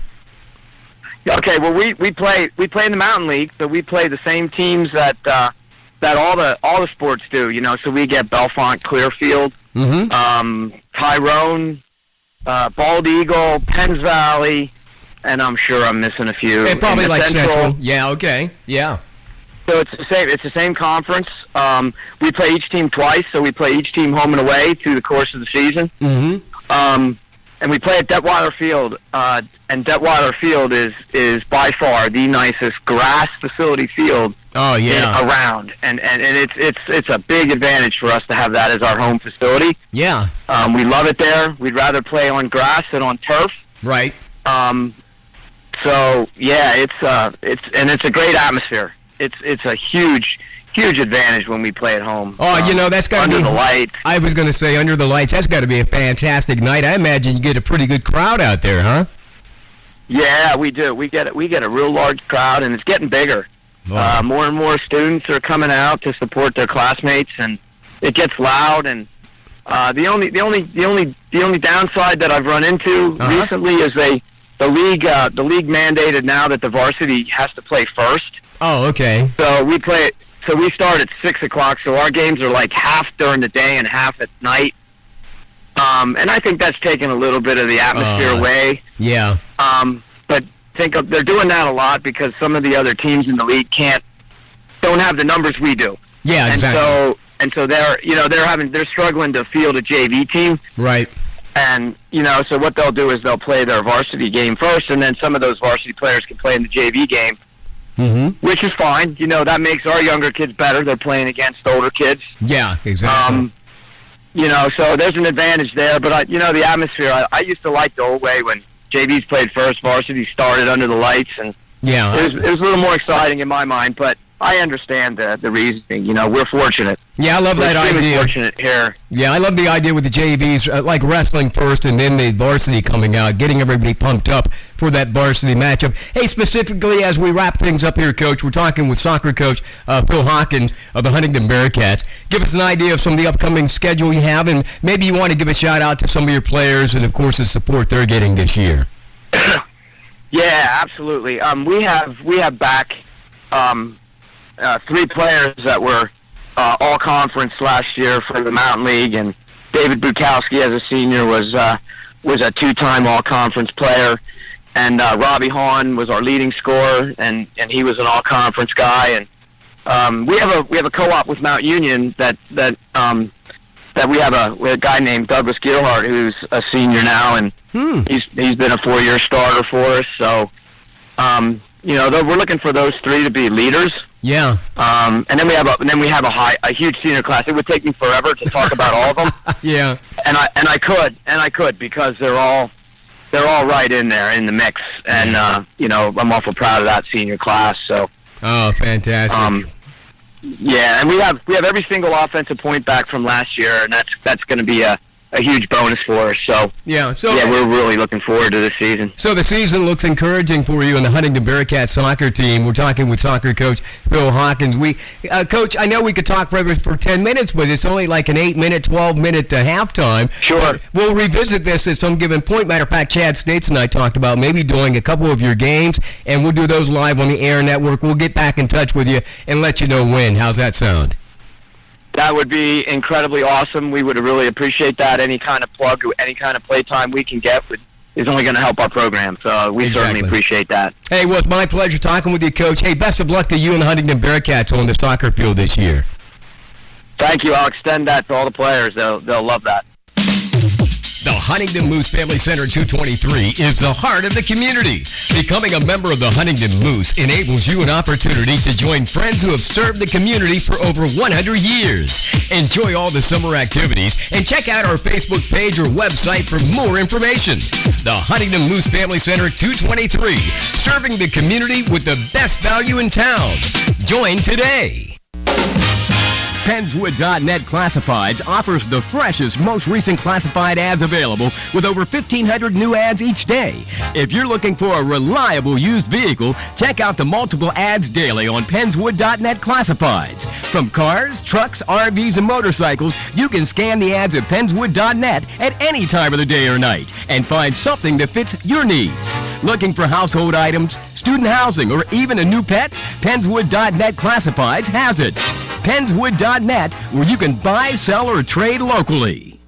It's a brand new year, so start it off right by shedding those pounds and living a healthy lifestyle. Call Dr. Michael Simone at Simone Family Chiropractic and Weight Loss at 613 Washington Street, downtown Huntingdon, for a proven safe way to shed those extra pounds. Dr. Simone utilizes the doctor-supervised Chiro Thin weight loss program that helps you lose significant weight without exercise, expensive prepackaged foods, or diet shakes. It's real food with real results. Try the Chiro Thin plan on your way to a healthier you by calling Dr. Simone for a free consultation. Call 643-2616 for a happier you. D.C. Goodman & Sons and the Goodman family are committed and dedicated to excellence by supporting quality education and athletics for all youth of Huntingdon County. For over 3 generations, D.C. Goodman & Sons and their staff of quality tradesmen have provided excellent service in the installation of plumbing, mechanical and industrial piping, electrical, and fire sprinkler systems. Residential services are also available. D.C. Goodman & Sons and the Goodman family will continue to serve the community, and thank you for your support. The Goodman family wishes you the best to all area students in your pursuit of excellence.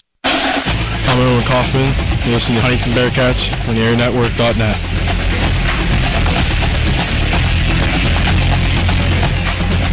Thank you, Mr. Kaufman. We are back at Huntingdon War Vets Field in Huntingdon, PA, where the Bearcats are off to a 36-0 lead over the Mount Union Trojans. And even though it's lopsided, and I'm not sure what Mount Union's attitude was coming into this because of the game last year, but I'd have to say that they have, you don't want to be behind this much in this football game, but by the same token, I think they have some things that are on the positive side for them too. Oh, absolutely, Dave. You know, they're not getting a lot done in their running game. I think that's their bread and butter. That's really what they need to bank on as their passing game progresses. But with that said, they're moving the ball, throwing tonight, and you can kind of see where as the season goes on and those receivers get their timing down with quarterback Posey, that they're going to have plenty of opportunities all over the field.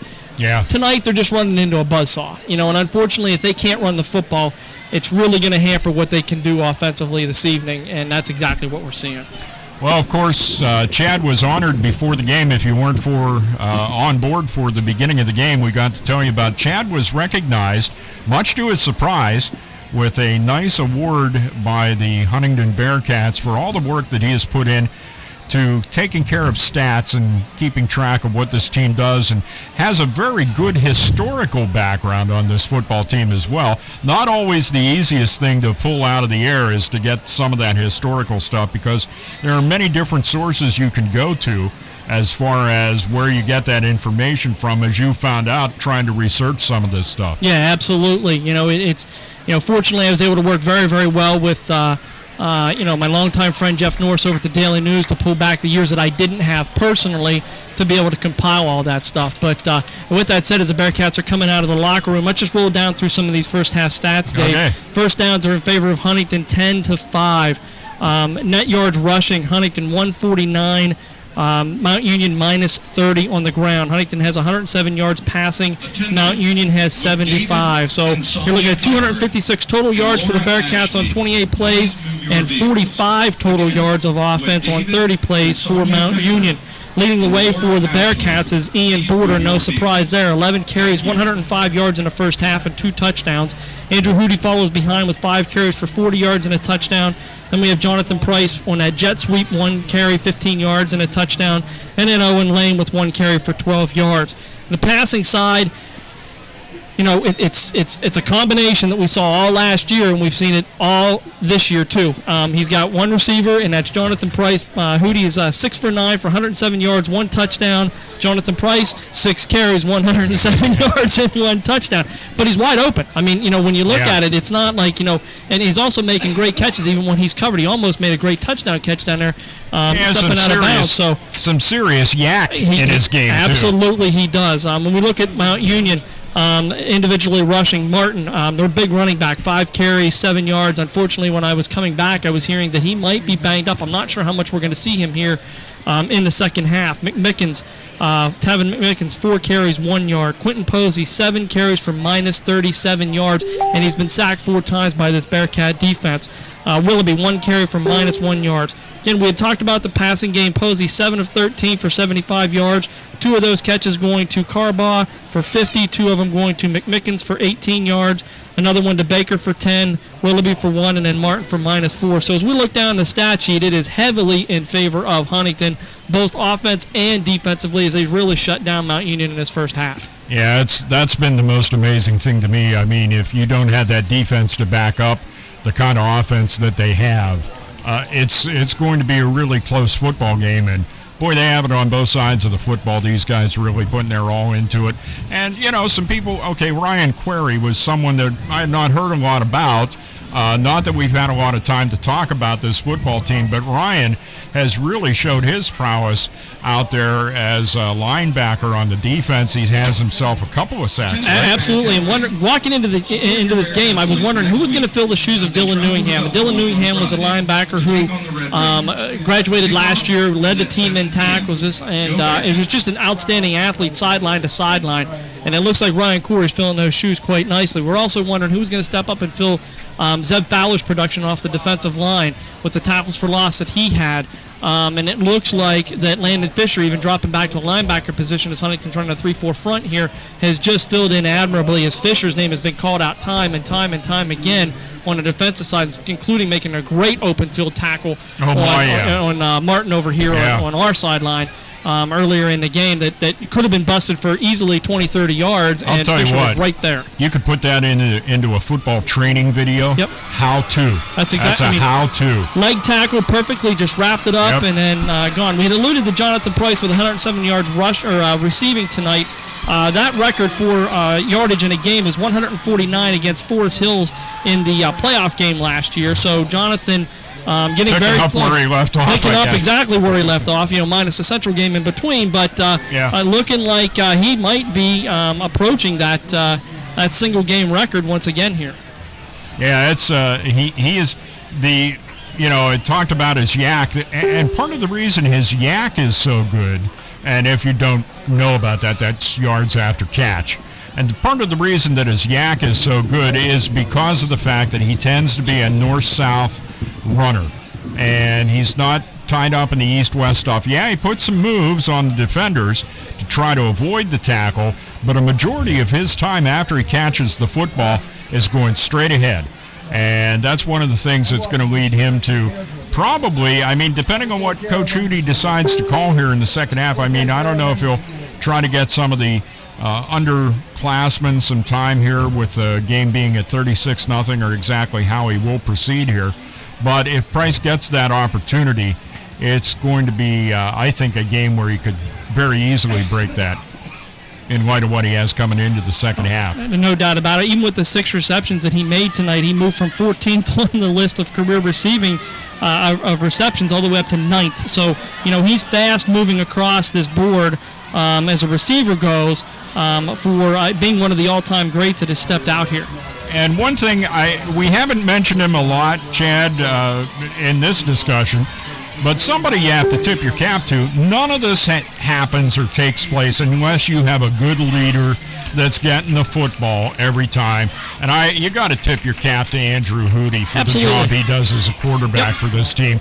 And on occasion, Andrew can take the ball and tear it upfield with the best of them. Well, he's got 147 total yards of offense, 40 on the ground, 107 through the air. He's a very big individual for a quarterback, clocking in at 6'1", 208 pounds, so he's not going to be a very easy kid to bring down. Yeah. He's also blessed with God-given athletic ability. He has a cannon for a right arm, no doubt about that. And when the play breaks down, Andrew's got some serious legs. And he's not an easy individual to bring down either. He's much like Border in that just one tackler isn't going to get him down. So Andrew brings a lot to the table, and his leadership is key to this Bearcat team as well, as you alluded to. You talked about his arm there, Chad, and that was never more evident in this last touchdown when he threw the Price in the right corner of the end zone. I mean, first off, Price gets wide open, but to throw that pass that accurately, I mean, Price is just kind of standing there, and it's like, I don't have to move. And easy. He that was all arm. You didn't see Andrew stepping into a throw to make that. That's all right arm off of him. So, it's just it's natural for him to do. What was that? That was from about, the 27 or so? Yeah. Probably about a 37-yard easy completion. It was a very easy completion for him. I would expect that we'll see a lot of different shirts for Huntington here in the second half. I see Trohod down here. Backup quarterback Nick Trohod getting a little bit of a warm-up here on the sideline. So taking some snaps. I would be surprised because we're going to get a continuous clock running right off of the bat since it's out past 35 points. The clock will not stop except for on penalties, change of possession, and I think that's just about it. It's going to continually run here.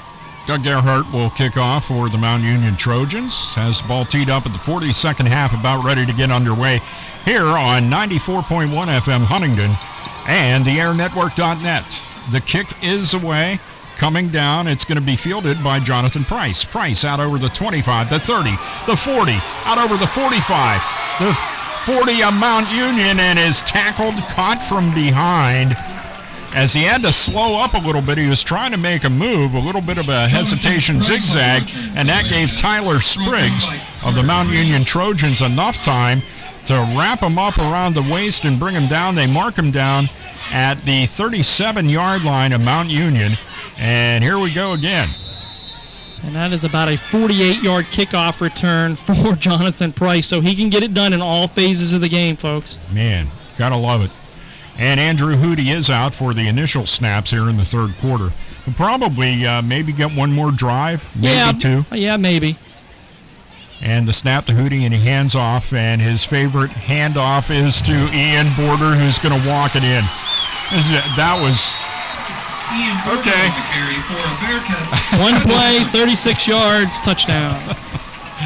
Makes the score 42-0 in favor of the Bearcats. And what a nice run, though. I mean, maybe I don't give it enough credit by calling it that easily, but what you have is Border goes up into the middle of the line there, and he gets to that point where now you're where the linebackers are. You're into the part of the field where the backers are. And he just looks and he makes that turn to his left and then takes off. It was a dandy run. Here's the point after attempt. That's got plenty of height, and it's got plenty of accuracy. Giovanni Scaccia with a point after attempt that is good, and it makes the score Bearcats 43 and the Trojans of Mount Union nothing.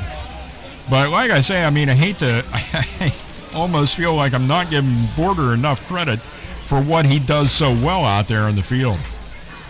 By the way, be sure to listen to SB Nation Radio Sports each and every day. It's right here on the Air Network at 94.1 FM in Huntingdon. And also, if you're really a glutton for punishment, you can listen to Chad and I call this game anytime you want throughout the week.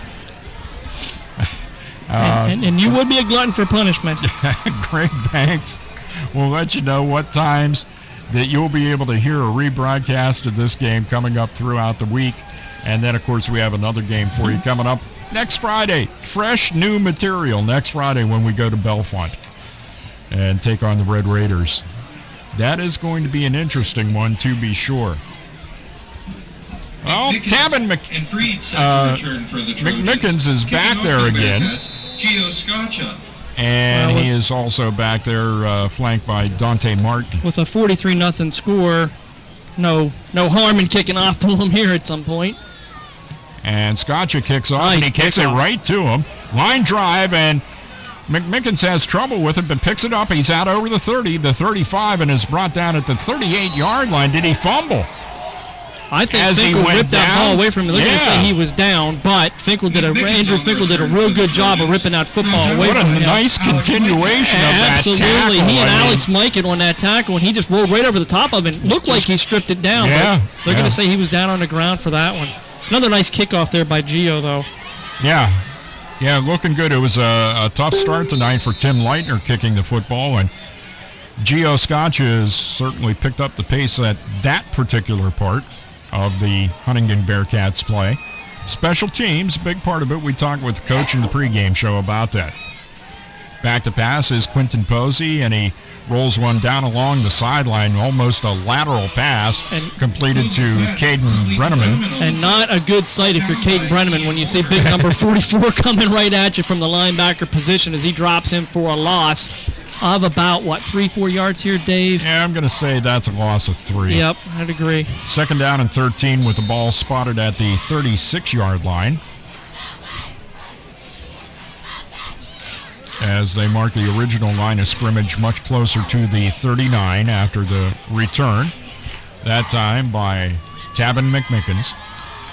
Quentin Posey, the quarterback, and Border jumps off sides, and he says, I did that because of illegal motion. As it turns out, that is the case, or at least agreed to by the guy in the white hat. And he's the guy that matters, so that'll be a 5-yard penalty, and the Trojans dig themselves a little bit deeper hole now as they set up a second down and 18. And that's something that young teams do.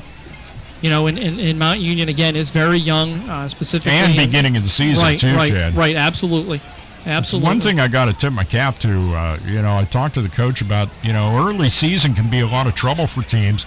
Pass by Posey is incomplete, intended for McMickens, and he was bumped as the ball went by. A nice timing hit.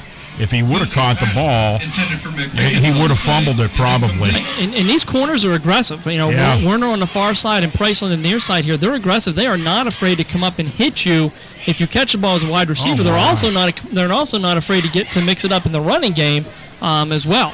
And another false start called against the Trojans.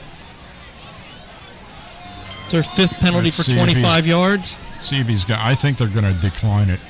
Yeah, it's declined. Okay, good.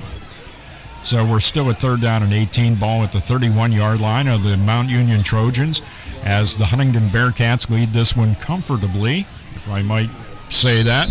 Mount Union 2 of 5 on third downs in the game tonight. 43-0. Bearcats with the lead.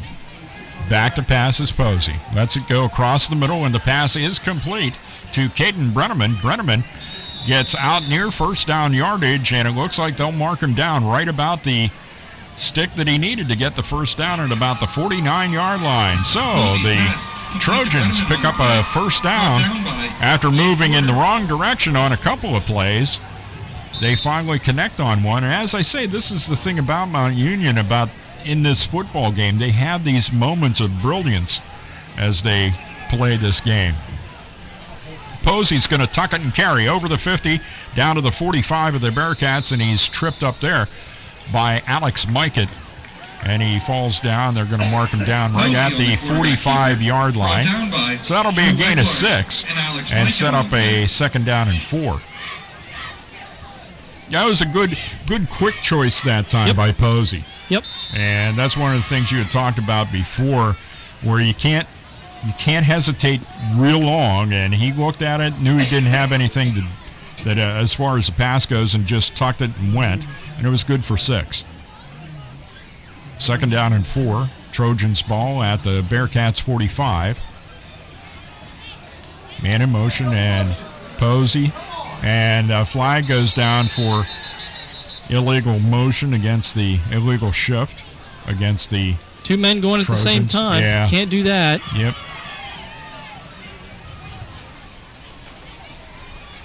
And so they mark the ball where they might decline that and just take the sack on Posey at the 50. Yeah. The penalty is accepted, and it will be third down. The illegal shift. They march off 5, and it's going to be third down and 9 now. So once again, actually take that back to second down because that penalty takes that down That's right. away. Takes it away. That's exactly right. Second down and 9. Trojans ball at midfield. They need to get to the Bearcats' 41-yard line for a first down. Quentin Posey, the quarterback, takes the snap, rolls to his left, looks downfield. He's being pursued by Mr. Mikett, and he ends up throwing it out of bounds. He had 3 Bearcats just bearing down on him. Ryan Corey, Alex Mikett, and number 56, Zach Peck, who's also a sophomore coming in, just bearing down on him. And what I'm seeing out here is a lot of sophomores and juniors that are getting rotated into the line as you know, not just because it's 43-0. That's because these are good football players. Peck and Reed are sophomores. They're good, solid football players for the Bearcats. Good thing to note when you're looking to the future. And that's something you always have to do when you're talking about high school football, because eventually these guys are of graduation age, and you have to look to the future. Oh, near interception. Wow. Jarris Warner stepped up on a pass that was intended for Carter Freed and stepped right in front of it and just never got the handle on it. He had 55 yards of nothing but green field in front of him whenever that ball was delivered. But talk about timing. That's exactly right. That was a great job by Warner there as he was stepping up to the right place at the right time. Not everything came together, and it's going to result in a punt as that one is released. Probably the best one of the football game so far for Doug Gerhardt. It is fielded back at the about 28-yard line and about a, let's see. 7-yard return. Yeah, we're going to give 7 yards to Jonathan Price. The 5'8" senior. He weighs 145 pounds, and he is nothing but a weapon out there.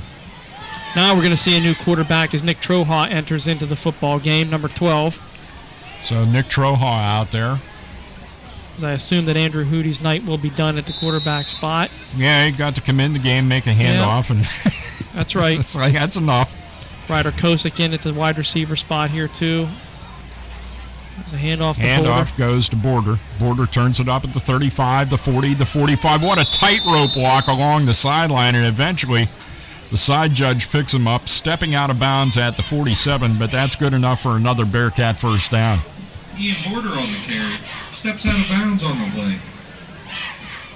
First down and 10, the ball at the 47-yard line, and the Bearcats continue to roll here against Mount Union. 17 more yards for Mr. Border on that carry, and he just keeps stacking them up. As Chad mentioned, rolling clock with the score being 43-0, down under 6 minutes left to go here in quarter number 3. Makes for a quick evening, Dave. It speeds things along here. And not to mention the fact that you got a team that likes to run, and when the passes go out, they're completed. This pass is off the fingertips of Owen Lane. The pass from Nick Troha is incomplete. That wasn't really, I can't fault Nick on that one. I thought he delivered that pretty well. Right there, hit him right in the spot where he wanted to, and that is the hands. So junior Owen Lane unable to come up with that one. Believe me, he'll make his share of catches yet before his football career is over. It's like Andrew Finkel in the backfield now for the Bearcats as well. Good call. That's who's back there. It's Finkel and Troha hands off. No, yes, he does. Boy, he faked me out, didn't he? He does end up handing the ball off to Finkel, who gets out to midfield, so he'll pick up about almost 3 yards on the carry and set up a third down and 7 for the Bearcats at midfield. But this was a game that was evident from the beginning. And really the first 3 possessions by the Bearcats let you know where this game was headed. You kind of got that sense walking into it, knowing that you heard a lot of talk about this Huntington team. They're good offensive, they're good defensive, they might be one of the best one in years. Well, they're throwing it up there and saying, hey, look at us. Nick Troha back to pass, looks down the sideline, lets it go. Oh, my! Owen Lane had one hit him in the wrists, which is pretty darn close to the hands. Normally it hits you in the wrist and it just rolls right into your hands. And it hit Owen Lane in that spot, and it just went flying. That ball was thrown beautifully. I know. I mean, it hit him in stride, right where you needed it to. A little bit of a Willie Mays catch there, but that ball was delivered perfectly by Troha. Troha looked like, and just the pass, the appearance of the pass, when Roethlisberger is playing well for the Steelers, yes, he does that so well. And Andrew Hootie has his punt blocked. He goes back, picks it up, runs out over the 40 to about the 45, never able to regain his balance. All credit for him being unable to do that goes to Levi Hockenberry of the Mount Union Trojans. He was also credited with the block and then tripping up Andrew Hootie to have him stumble down at the 45-yard line of the Bearcats. That's where the Trojans will take over. That was Huntington's first punt attempt of the night that did not go well. So, you can kind of see there's some things that Huntington has to work on. Yeah, the score is lopsided here, but Mount Union's completing a lot of their passes over the middle, right in the middle of that secondary, right over top of the linebackers in front of those safeties. That's something to work on for Huntington in the coming weeks. Obviously, they've got some special teams things they've got to work on, the kicking game and the extra points as well. So there's some things that Huntington's going to take away from this game that they've got to do better.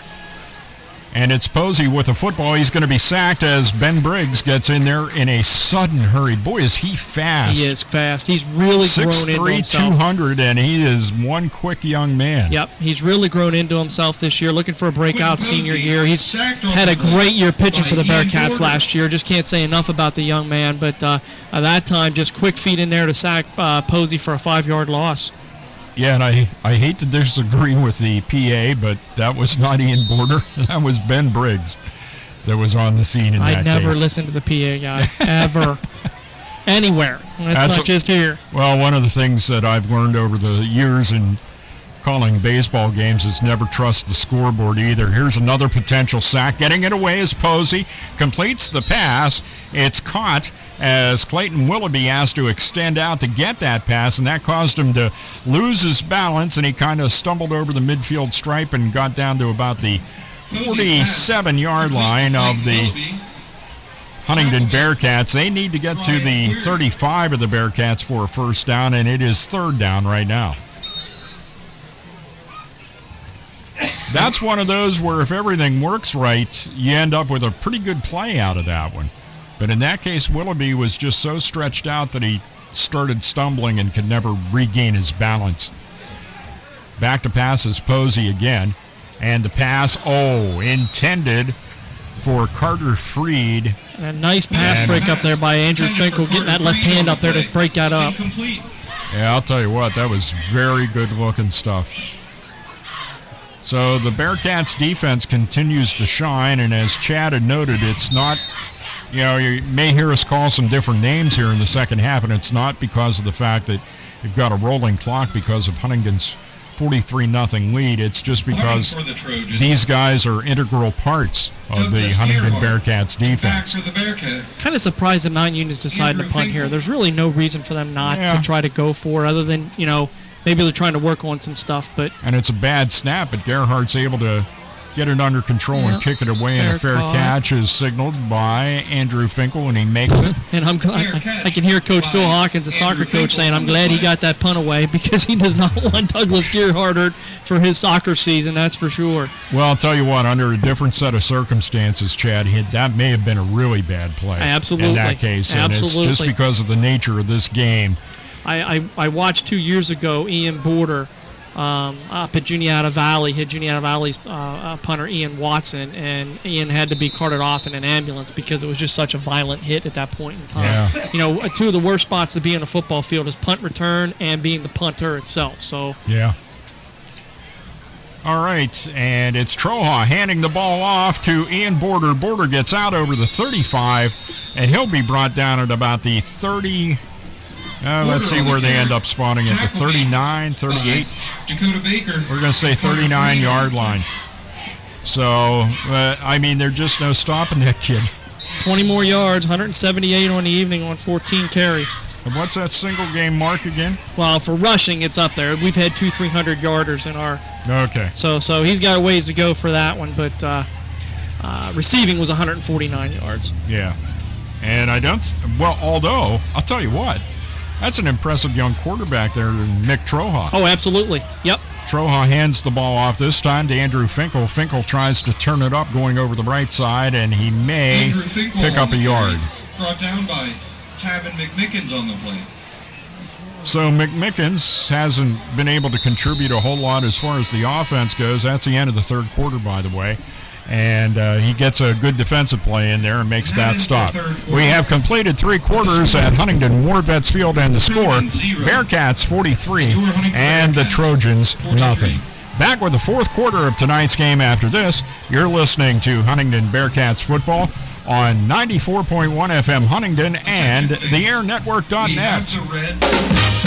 Pennswood.net Classifieds offers the freshest, most recent classified ads available with over 1,500 new ads each day. If you're looking for a reliable used vehicle, check out the multiple ads daily on Pennswood.net Classifieds. From cars, trucks, RVs, and motorcycles, you can scan the ads at Pennswood.net at any time of the day or night and find something that fits your needs. Looking for household items, student housing, or even a new pet? Pennswood.net Classifieds has it. Pennswood.net, where you can buy, sell, or trade locally. It's a brand new year, so start it off right by shedding those pounds and living a healthy lifestyle. Call Dr. Michael Simone at Simone Family Chiropractic and Weight Loss at 613 Washington Street, downtown Huntingdon, for a proven, safe way to shed those extra pounds. Dr. Simone utilizes the doctor-supervised Chiro Thin weight loss program that helps you lose significant weight without exercise, expensive prepackaged foods, or diet shakes. It's real food with real results. Try the Chiro Thin plan on your way to a healthier you by calling Dr. Simone for a free consultation. Call 643-2616 for a happier you. Hi, this is Andrew Hootie. You're listening to the Huntingdon Bearcats on the airnetwork.net.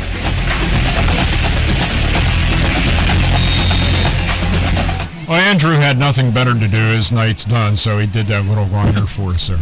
Thanks. Thanks, Andrew. And it's Troha, the ball carrier, as he goes over the 40-yard line out near the 44 where he's brought down after a gain of about 3. So he gets out to the 44-yard line, and that'll set up, they're going to mark him. No, don't trust the guy on the sideline. Watch the guy with the stripes. So it's out to the 44. The Bearcats need the 49, so it'll be 3rd down and 5. For a first down here, but I'll tell you what, watching a sophomore here in Nick Troha, that's a good thing to see if you're thinking about the future of Bearcats football. There's a nice sidearm pass, and once again, one intended for Owen Lane, and Owen unable to come up with it. And I don't know if Owen's just like shocked by the fact that he's as open as he is, or because now that I don't want to compare that to a couple of the other catch, right? The other two were hit his hands; they were easier. This one's This one's about 6 inches off the ground. A great throw, though. I mean, he put the ball the only place where Owen had a chance to catch it. So credit him for that. But Owen having his issues out here catching the football right off the bat. We got a timeout here by Huntington with 11:03 to go in the fourth quarter. Yeah, not much time elapsed so far in the fourth quarter. David, earlier in this half, at the very beginning, I had told you that it looked like Dante Martin might be hurt and might not be coming out into the second half, and we haven't seen him yet. There's no carries for Dante in this second half, and that's a big blow to the Mount Union offense. This is a kid that had over 1,500 yards rushing last year. Yeah. So not to be able to put him on the field, even though the game is kind of out of control at that point in time, to not get him on the field is a big blow to this Mount Union offense. 5'10", 200-pound senior is Dante Martin, and as Chad noted, that's going to be a tough one for them to overcome as the season rolls on. Now, we're not saying that there was any kind of a season-ending injury. He's just out for the remainder of this game, and stay tuned to your various media sources to find out what the status of Martin may be after tonight's game. All right, timeout is complete, and coming in to kick the football this time around, it'll be Drew Weglars. Is that Drew? Yes. Yes, it is. Weglars, after having trouble with the snap, is able to get it away. It hits at the 35 and takes a heck of a good roll if you're a Bearcat fan, and it's eventually touched down at about the 21-22 yard line by Ryder Kosick. And did you see a flag there, Chad? I didn't see one. Okay. All right. Trojans football 1st and 10, and they're going to mark it at the 22-yard line. So that was, for Weglars there, that was quite a calm and collected after having a bad snap there to get that up and get it away. He did some punting last year for Huntington whenever Hootie, Andrew rolled up on his ankle about midway through the season in the Central game. It came on that Drew had to fill in. So he's got experience back there doing that. Yeah. Well, he looked good. Got a good one away there, and it's 1st and 10 Trojans. The ball at their own 22-yard line. Back to pass, and the pass is complete. A nice one thrown out there by Quentin Posey, scooped off the turf by Caden Brenneman. And there's a Mount Union player down, and time is called as that is Clayton Willoughby, who is down on his knees. Oh, boy, he picked up his left knee and tried to put a little pressure on that left leg, and it just kind of wiggled right out from underneath him. Definitely not what you want to see. No. No, we got trainers and doctors out there at the moment. And so if there was a problem for Martin, you don't want to lose Willoughby as well. And Clayton's limping going off the field. That does not look promising.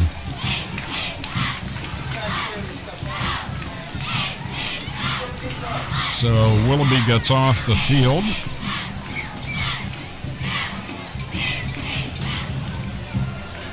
And it's Quentin Posey as he is set to go.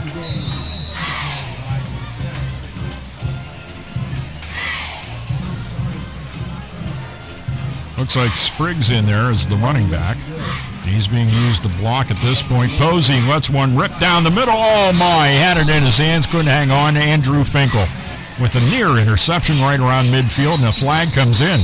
Second pass breakup. I wonder if it's going to be offensive interference. It could be. Coming up over the back. I don't see it being defensive because he was in front of the football. So we'll see what happens here. Troja's headed out on the field like it.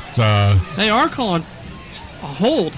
It's a hold against That's what the it looks Bearcats. like to me. Defensive holding? Derek Foltz came out of the game defensively as Troja went in. Yep, that's a hold. Yep, and they're going to march that baby right out to the 42-yard line, and the Trojans will have themselves a first down via a penalty on a pass attempt. So they live to continue this drive. Mount Union cheerleaders trying to rally their troops. A nice attendance tonight. A lot of folks coming up from Mount Union. Handoff that time goes to Tyler Spriggs. Spriggs looked like he may be able to get maybe 2 or 3 yards, and then all of a sudden he was stood up right at the line for no gain. Spriggs on the carry. Tackle made by Warren Shope.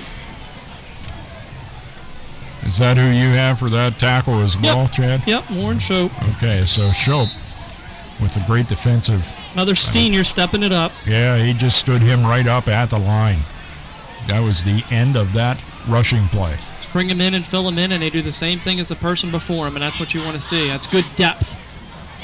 Quentin Posey in the shotgun, takes the snap, lets it rip. This one is intercepted. This time, it's Alex Mikett. Mikett gets down over the 40 and is brought down at about the 37-yard line. Posey's pass intercepted by Alex But Mikett on the play. To the extent that Mount Union just hasn't been able to get their running game off and going, I have no problem with the fact that Quentin Posey is back there trying to throw. And sometimes, I'll tell you what, the speed of this Bearcats defense, you're going to look at a play where you wouldn't ordinarily think someone defensively was going to be there, right. They just show up. Right. They're and that quick. They are, and it's literally all Mount Union has to do. Their running game is non-existent at this point in time. We're looking at minus. Oh, absolutely, yeah. We're looking at minus 25, 24 yards of rushing offense for the Trojans so far tonight. So there really isn't another option but to throw the football. Nick Troha with the handoff as he hands it off to Drew Weglars. Looks like we're going to get a hold maybe up here right near the line of scrimmage. So. Yep, Weglars was trying to do the old let's delay a little bit and let the block swarm, and he delayed a little bit, and the hold took place.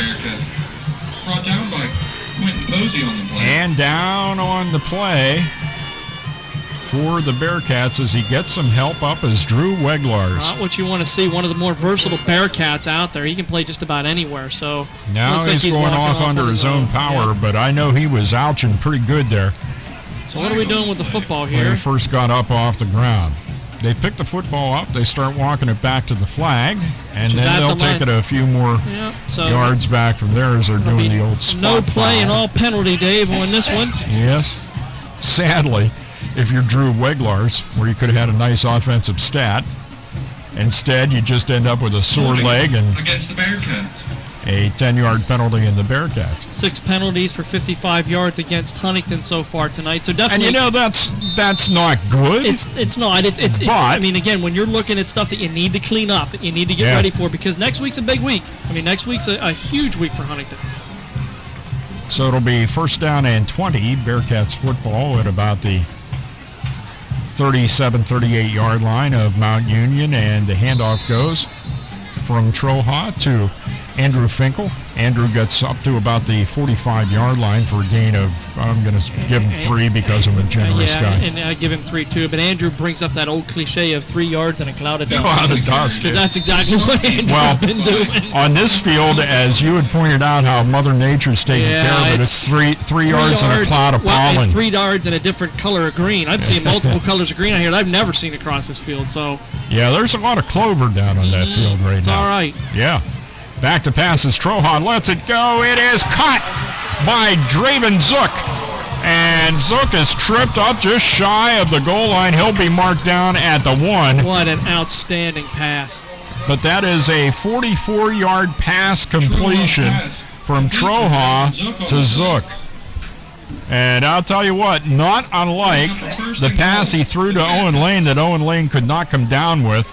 It was just that over-the-shoulder put in the perfect place, caught in stride and headed toward the end zone, and a great defensive play is the only reason there aren't more points on the board. Right now it's 43-0 in favor of Huntingdon. We're in the 4th quarter and a rolling clock in this football game. Snap to Troha, and as he hands the ball off, it was like Mount Union had the playbook because they were there. Pick up who that ball carrier was. Finkel gets tackled in the backfield. So Finkel was tackled for about a 3-yard loss, it looks like. 3 yards the other way in a cloud of dust for 3 yards the wrong way. Yeah. It looks like it's going back to about, it might be 4. It looks like it's closer to the 5. Yeah, it's back at the 5, yeah. So if we consider they started at the 1. By the way, in case you're interested, 7:03 left to go, and the Bearcats decide to call timeout.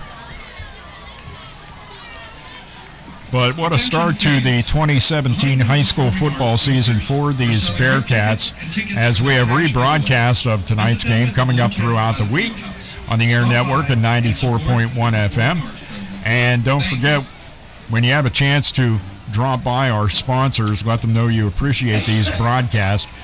That includes the Huntingdon Moose Family Center, 223, D.C. Goodman and Sons and the Goodman family, Simone Family Chiropractic, Penswoods.net, and Austin Smith Plumbing and Heating for bringing you Bearcat football on the airnetwork.net and 94.1 FM, Community FM in Huntingdon. So as Chad indicated, you know, when you're looking at things that you need to clean up before next week, penalties would be one of them. One of the things that you don't want to do is, although these penalties have not been excessively egregious, the holding one, and of course there's always that argument about every play in football you could call holding on if you wanted to. Troha rolling to his right, looks toward the end zone, and he hits Draven Zook. It's the Draven Zook show on this particular drive. Pass to Draven As Zook catches it for a 5-yard touchdown. And I'll tell you what, obviously I'm impressed with Andrew Hootie, but holy cow, it's like Mount Union right now. Could we have Trohoff for a couple of plays? Trohoff's a pretty special quarterback in his own right. Yeah, I'll tell you what, the kid's just a sophomore. And at 5'11", $175, of course he has room to grow there. Point after attempt by Scotcha is up and good. The young man has a leg. Gio Scotcha is able to split the uprights again and put the Bearcats up by a score of 50-0 here as we start to tick down toward the end of this game. But seeing Scotcha come in, is certainly knowing that you have somebody that's that good, because you don't want to, one of the things, and I've seen teams that have trouble with the kicking game, and they start to kind of lean on, it's going to be when your opponent knows that you're going for 2 every time, it gets a lot easier for them to be able to stop you. Absolutely. And so it's very important that Scott should be able to get those through the uprights, because that gives Coach Hootie an opportunity to pick and choose depending on what the score of the game is and what he thinks he needs to do. So welcome Gio Scotcha. I'm not trying to diss Tim Leitner. I just know that Tim had problems tonight in the couple of point after attempts that he had. And Scotcha, on the other hand, has looked dead on. It's good to have depth. Yeah. That's one thing I kept saying about this team, is they've got depth in the right spots throughout the whole entire lineup. I mean, this is a nice-sized roster, so I think it's close to 50 kids that all can play football. I mean, I don't just mean that just to say, hey, anybody can walk out there and play football. They're smart. They know the game. They get what's being asked of them. And it's, you can see it translated into the score here this evening. All right, Gio Scotcha has the ball teed up at the 40-yard line, ready to kick it away to the Mount Union Trojans. Fourth quarter opening night, 50-0. The Bearcats lead. Scotcha kicks it off from left to right. And the kickoff return is tipped and fumbled as Tabin McMickens tried to get that under control, and they kicked away from him for the entire game until the last 2 kickoffs, and they kicked it at him, and I think he's just kind of, it's like, nobody kicked it to me all night. What do I do now? And in that particular case, it rolled back behind him, but he was able to go back, pick it up, and get it out to the 20. So even though he wasn't able to get that under control, he still got it out there where you would expect it to be. And let's see what the Trojans decide to do. Clock continues to roll with the 50-0 score. And Posey is no longer the quarterback. It's Blake Woodward, and he fakes the handoff and then rolls. And as he was rolling to his right, he was met in the backfield for another Bearcat sack. That time it was Andrew Edwards, the 5'10 junior. Sacked on the play by Draven Zook. That was number 22, Draven Zook. That was Zook. Yep, that was Zook. But I have that as Huntington's 1, 2, 5, pardon my counting, 6th sack of the evening tonight. So, well, when you're down to a point, Chad, where you need that passing game, and you start to add that sack stat in, boy, I'll tell you what, it's tough. It's a tough night. Woodward hands it off this time, and met at basically the line of scrimmage that time. The ball carrier for the Mount Union Trojans. Was that Willoughby on the carry? Clayton Willoughby on the carry. Yep. So no gain on that. Just some scores from around as we get around to it. JV was leading Tussey Mountain 12-0 in the second quarter. Pirates and Reds tied at 2 in the fourth. Johnstown all over Penn Cambria 35-0. Now we go back to JV 32-0 over Tussey Mountain. That was at the half. Juniata High leads Susquehanna 35-0. Wow. In that game. So Willoughby unsure about where he's supposed to be in the backfield. finally picks his spot, plants his feet. Woodward back to pass, lets her rip, and way beyond his intended receiver, which was Brock Woodward. So apparently that's a play that they, usually do together after Thanksgiving dinner. The two Woodward boys get together and try to intended for Brock Woodward on the play. Make a pass to one another. Brock is a freshman, and Blake is as well, so we must be dealing with twins. I would say so. Nice ball, though. I mean, well done. Oh, yeah. I mean, good arm on that's for sure. Yeah, no doubt. Bottom line is it all leads to a punch here. Yep. And that means that Doug Gerhardt's going to be out there to punt again. High snap, and no, it's not Gerhardt after all. The snap is dropped in the end zone. Picking it up and running it out is Tyler Spriggs. And he gets it out to the line of scrimmage, basically out to the 10-yard line, and that's where the Bearcats are going to take over. As this has turned into a Murphy's Law kind of game now for the Trojans. Whatever can and will go wrong does. Yeah, at 4:13 left, it's not like you can just sit on the ball here. I mean, it's they've got to stop you. You know what I mean? And Huntington's been on the end of these games where it's been 63-0 in years past, most notably up at Tyrone here about 4 or 5 years ago. And you hate to keep running up a score like this, but you have to stop the opponent, and if you're going to put your second team in, you still have to stop them. So I'll be interested to see on what the Bearcats do here as far as they, try a couple pass attempts, try to stretch things out, try to work on a couple things with this second unit that's out here now. Yeah, Mount Union, and a good call by their head coach to go ahead and take a timeout here. It's not for any other reason, Dan, and Coach Hootie and I talked about this in the pregame show, that it's all about conditioning, and you make mistakes when you're tired.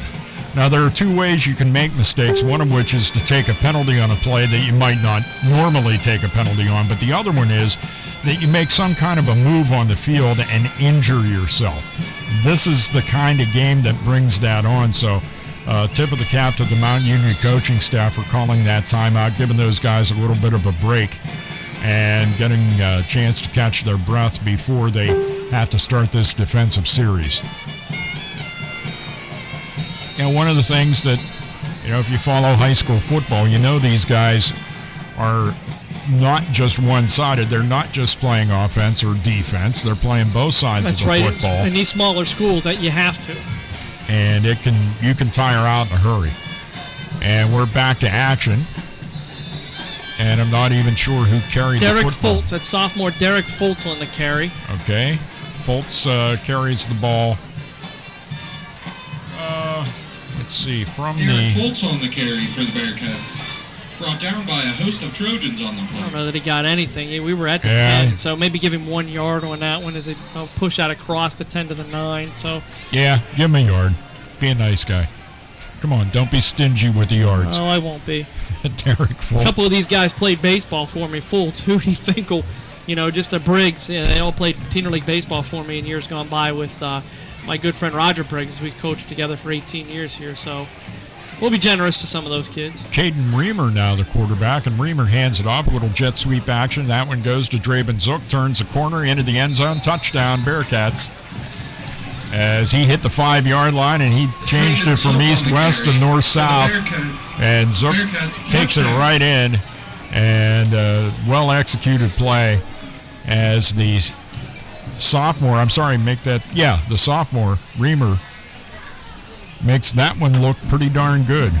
The one thing I love about that play, when executed well, and you've got that speed build up, as Zook had as he was taking the football. When you got a fast guy, it's kind of tough to stop that. Yeah, absolutely. And he's got speed. Again, you can see the depth that Huntington has.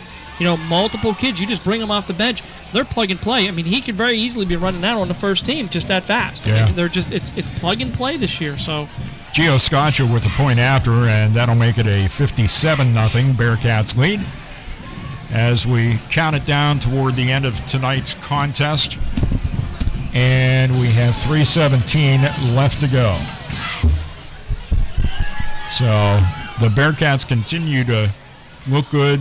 Some of the underclassmen getting a chance to show their wares here tonight and doing a fine job of doing it, too. Absolutely. Got to give them that. And you got to feel real comfortable just knowing that Troja's in the wings if needed in any of the football games. We're not rooting that anything would happen to Andrew, but nice to know that if Andrew Hootie goes down, that you got somebody there that's capable of picking up that offense and running it pretty darn efficiently. And it's not just in that spot. They've got wide receiver depth. They've got running back depth. They've got offensive line depth where they can loan people in and out of. And that, again, Troja's a fine defensive back in his own right, so he can get out there and play the nickel if need be. So, it's good to have options, and that's one thing that Coach Hootie hasn't had a lot of over his tenure, and he's got them all over the place. He's got it in spades this year. And it isn't just this team we're talking about. Yes, this is going to be a good football season. I also think it's going to be an outstanding basketball season for the Bearcats, and we already know what Coach Zanuck has coming back in terms of baseball. It should be just, tremendous. Now, the problem with baseball is you can have one bad game and be out and still be a great baseball team because, the postseason's built for just, one game playoff. But regardless, he is sitting there with a title contending team right out of the chute. Gio Scaccia kicks it off. And this one's spinning, and it comes down at about the 14-yard line. It is picked up there by Sam Rice. Sam Rice gets it up out over the 20-yard line and is shoved backward then after he gets a nice meeting from several of the Bearcats. Tripped up there by 33, Seth Emmel, another sophomore hitting the field tonight. So shout out to him. Eventually gets out to about the 23-yard line. It'll be Trojans football there, 1st and 10. As the Mount Union Trojans try to put something on the board or at least get some good positive yardage and walk away with some kind of a good feeling out of tonight's football game. Tonight's starting quarterback was Quentin Posey. He's no longer in the game. Instead, it is quarterback Blake Woodward, and he passes one over to Brock Woodward. The twins get together for a completion.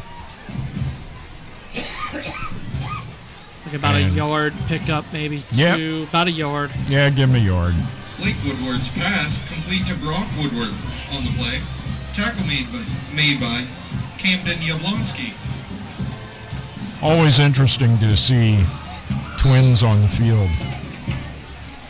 Yes, absolutely. Being a twin myself, it would have been real interesting for me because my twin was a sister. So that never happened. But yes, it is interesting to see twins on the field. Yeah, there was co-ed football, but it didn't count for anything. Right. Handoff this time goes to Tyler Spriggs. Spriggs has had a number of carries here in the second half and has been successful with them. That time he gets out to the 30-yard line, so give him a gain of about 5 there. Make a 3rd down and 4 setup here. Is Spriggs the one guy that may have positive yardage for them? Martin has 7 yards, and McMickens has 1. Spriggs has 4. So, it's pretty lean, though. It's down to 1:40 left to go in the football game, and a 57-0 Bearcats lead. Mount Union with the football, trying to make something happen, get something positive out of tonight's game. Woodward rolls to his right, looks downfield. He's going to tuck and run. He's out over the 30. He has 1st down yardage and more, and is tripped up and taken out of bounds by Ethan Hicks of the Bearcats. He's going to get the 1st down now. Oh, yeah, he got that 1st down, a good bit more. Brought down by Ethan Hicks on the play. 1st and 10, Trojans ball at the 35. A couple of subs go in for the Bearcats defensively as we're getting down to when will the last play take place for the Trojans. Woodward hands the ball off to Tyler Spriggs, and one of the guys with positive yardage ends up losing a yard on the play. Down to 55 seconds left to go in the game. Bearcats 57. And the Trojans nothing. Brought down by Zimmerman and College. Happy you could join us tonight here on 94.1 Community FM Huntingdon and also on the airnetwork.net. It's been a lot of fun bringing it to you. We still have some more stuff to bring to you as we bring this game to an end. We'll come back and Chad will do some quick math and have some final game statistics for you. It'll be real quick math with this stuff. You start to get into... Blake Woodward, the quarterback, was rolling out trying to find somebody downfield, never did, and ended up being sacked. And the negative yardage continues to add on for Mount Union.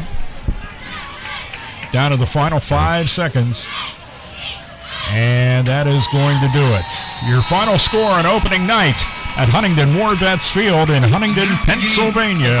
The Bearcats win this one tonight by a score of 57-0. We will come back, and Chad's going to, as I say, do some quick addition, at least give you some of the highlights of the stats he has. We'll take a 2-minute break here, be back with Chad, and then wrap things up. You're listening to Bearcats Football on the airnetwork.net. It's a brand new year, so start it off right by shedding those pounds and living a healthy lifestyle. Call Dr. Michael Simone at Simone Family Chiropractic and Weight Loss at 613 Washington Street, downtown Huntingdon, for a proven safe way to shed those extra pounds. Dr. Simone utilizes the doctor-supervised Chiro Thin weight loss program that helps you lose significant weight without exercise, expensive prepackaged foods, or diet shakes. It's real food with real results. Try the Chiro Thin plan on your way to a healthier you by calling Dr. Simone for a free consultation. Call 643-2616 for a happier you.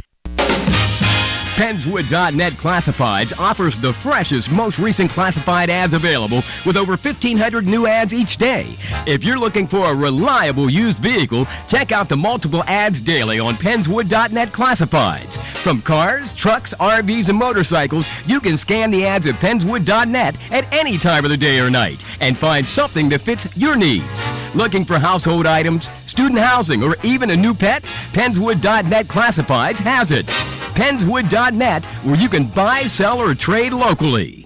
D.C. Goodman & Sons and the Goodman family are committed and dedicated to excellence by supporting quality education and athletics for all youth of Huntingdon County. For over 3 generations, D.C. Goodman & Sons and their staff of quality tradesmen have provided excellent service in the installation of plumbing, mechanical and industrial piping, electrical, and fire sprinkler systems. Residential services are also available. D.C. Goodman & Sons and the Goodman family will continue to serve the community, and thank you for your support. The Goodman family wishes you the best to all area students in your pursuit of excellence. The Huntingdon Moose Family Center 223 is the heart of the community. Becoming a member of the Huntingdon Moose enables you an opportunity to join friends who have served the community for over 100 years. Enjoy all the summer activities and check out our Facebook page or website for more information. The Huntingdon Moose Family Center 223, serving the community with the best value in town. Join today. Hi, I'm Andrew Finkel. You're listening to the Huntingdon Bearcats on the airnetwork.net.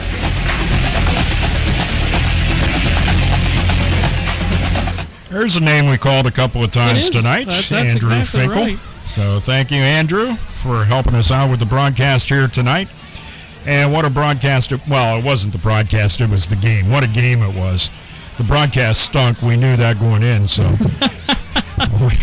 all we had to do was occasionally impart something relevant to the people listening. That's right. For those of you listening, just listen to the good highlight parts of this, which will be Coach Hootie's interview, those guys saying some stuff there to help us out. Soccer coach. Coach Hawkins' interview, and then, hey, if you give us some pittance, we're all right with that. 57-0, the final score here tonight, as the Bearcats showed that not only is it having those letter winners back, it's having a good group of letter winners back.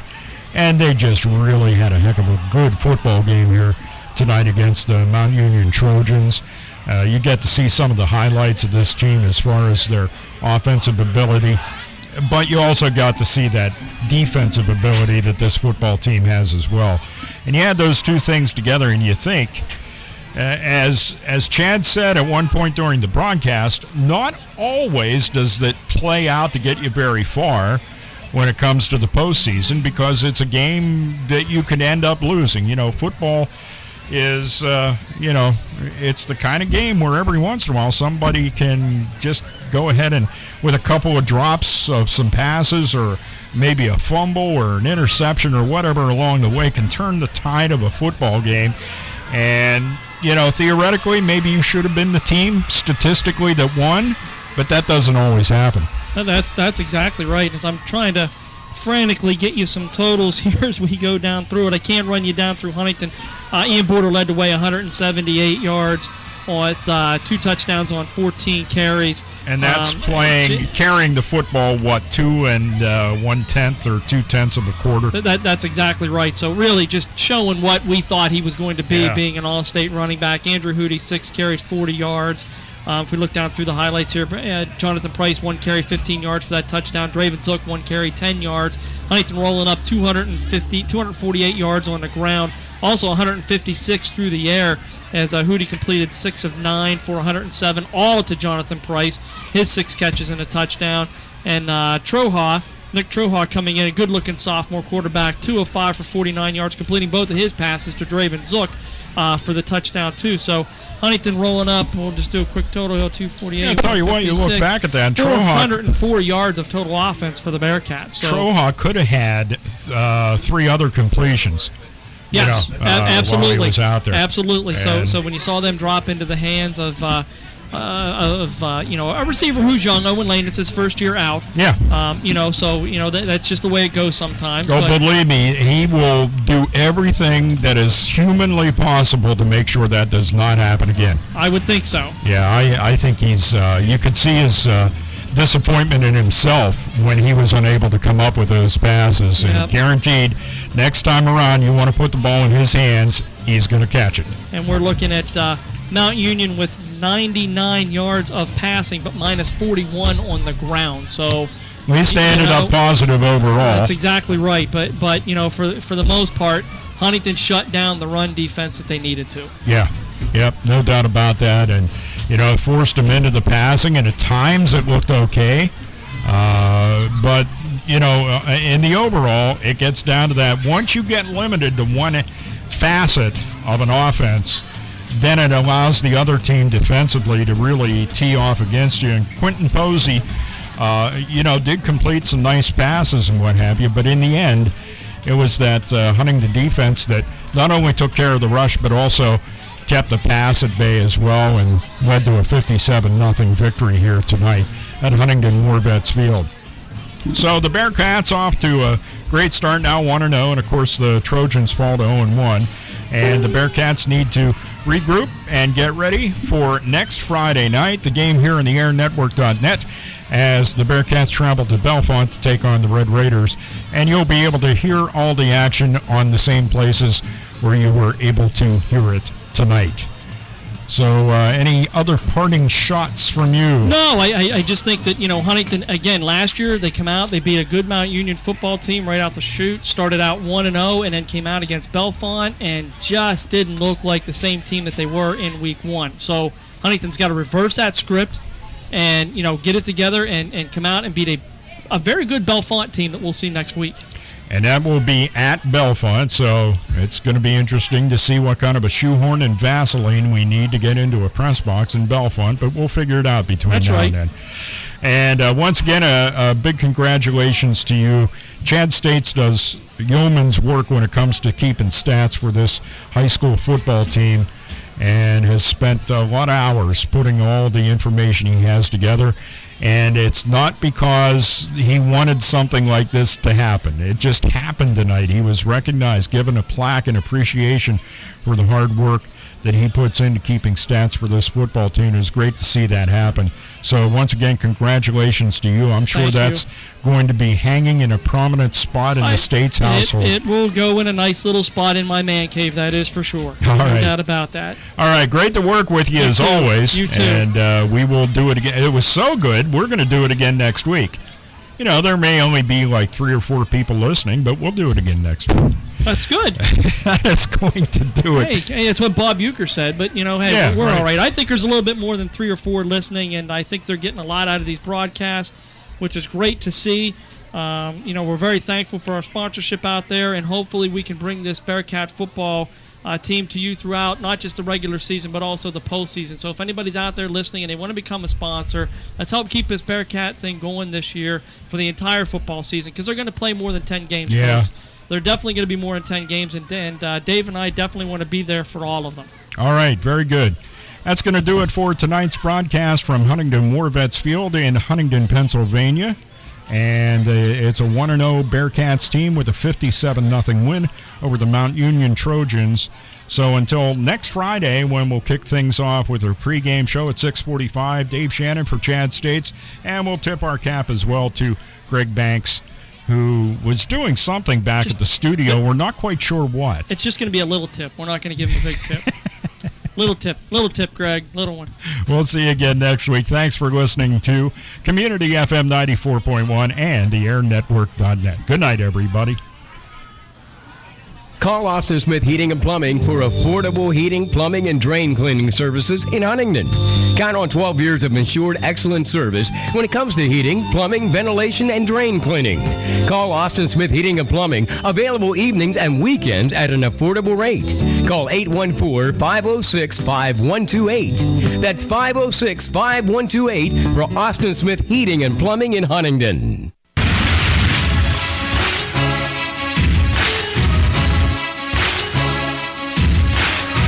Thanks for listening to Bearcat Football on the airnetwork.net and 94.1 FM in Huntingdon. Tonight's game presented by Huntingdon Moose Family Center 223, the heart of the community, and by D.C. Goodman & Sons and the Goodman family. Tonight's game also brought to you by Simone Family Chiropractic at 613 Washington Street in downtown Huntingdon. Penswoods.net, the home of pre-classified ads. And by Austin Smith Heating and Plumbing of Huntingdon. Join us for rebroadcast of tonight's game throughout the week here on the Air Network and 94.1 FM. Get set for more live Bearcat action all season long, exclusively on the home of the Huntingdon Bearcats. This is the airnetwork.net and 94.1 FM in Huntingdon.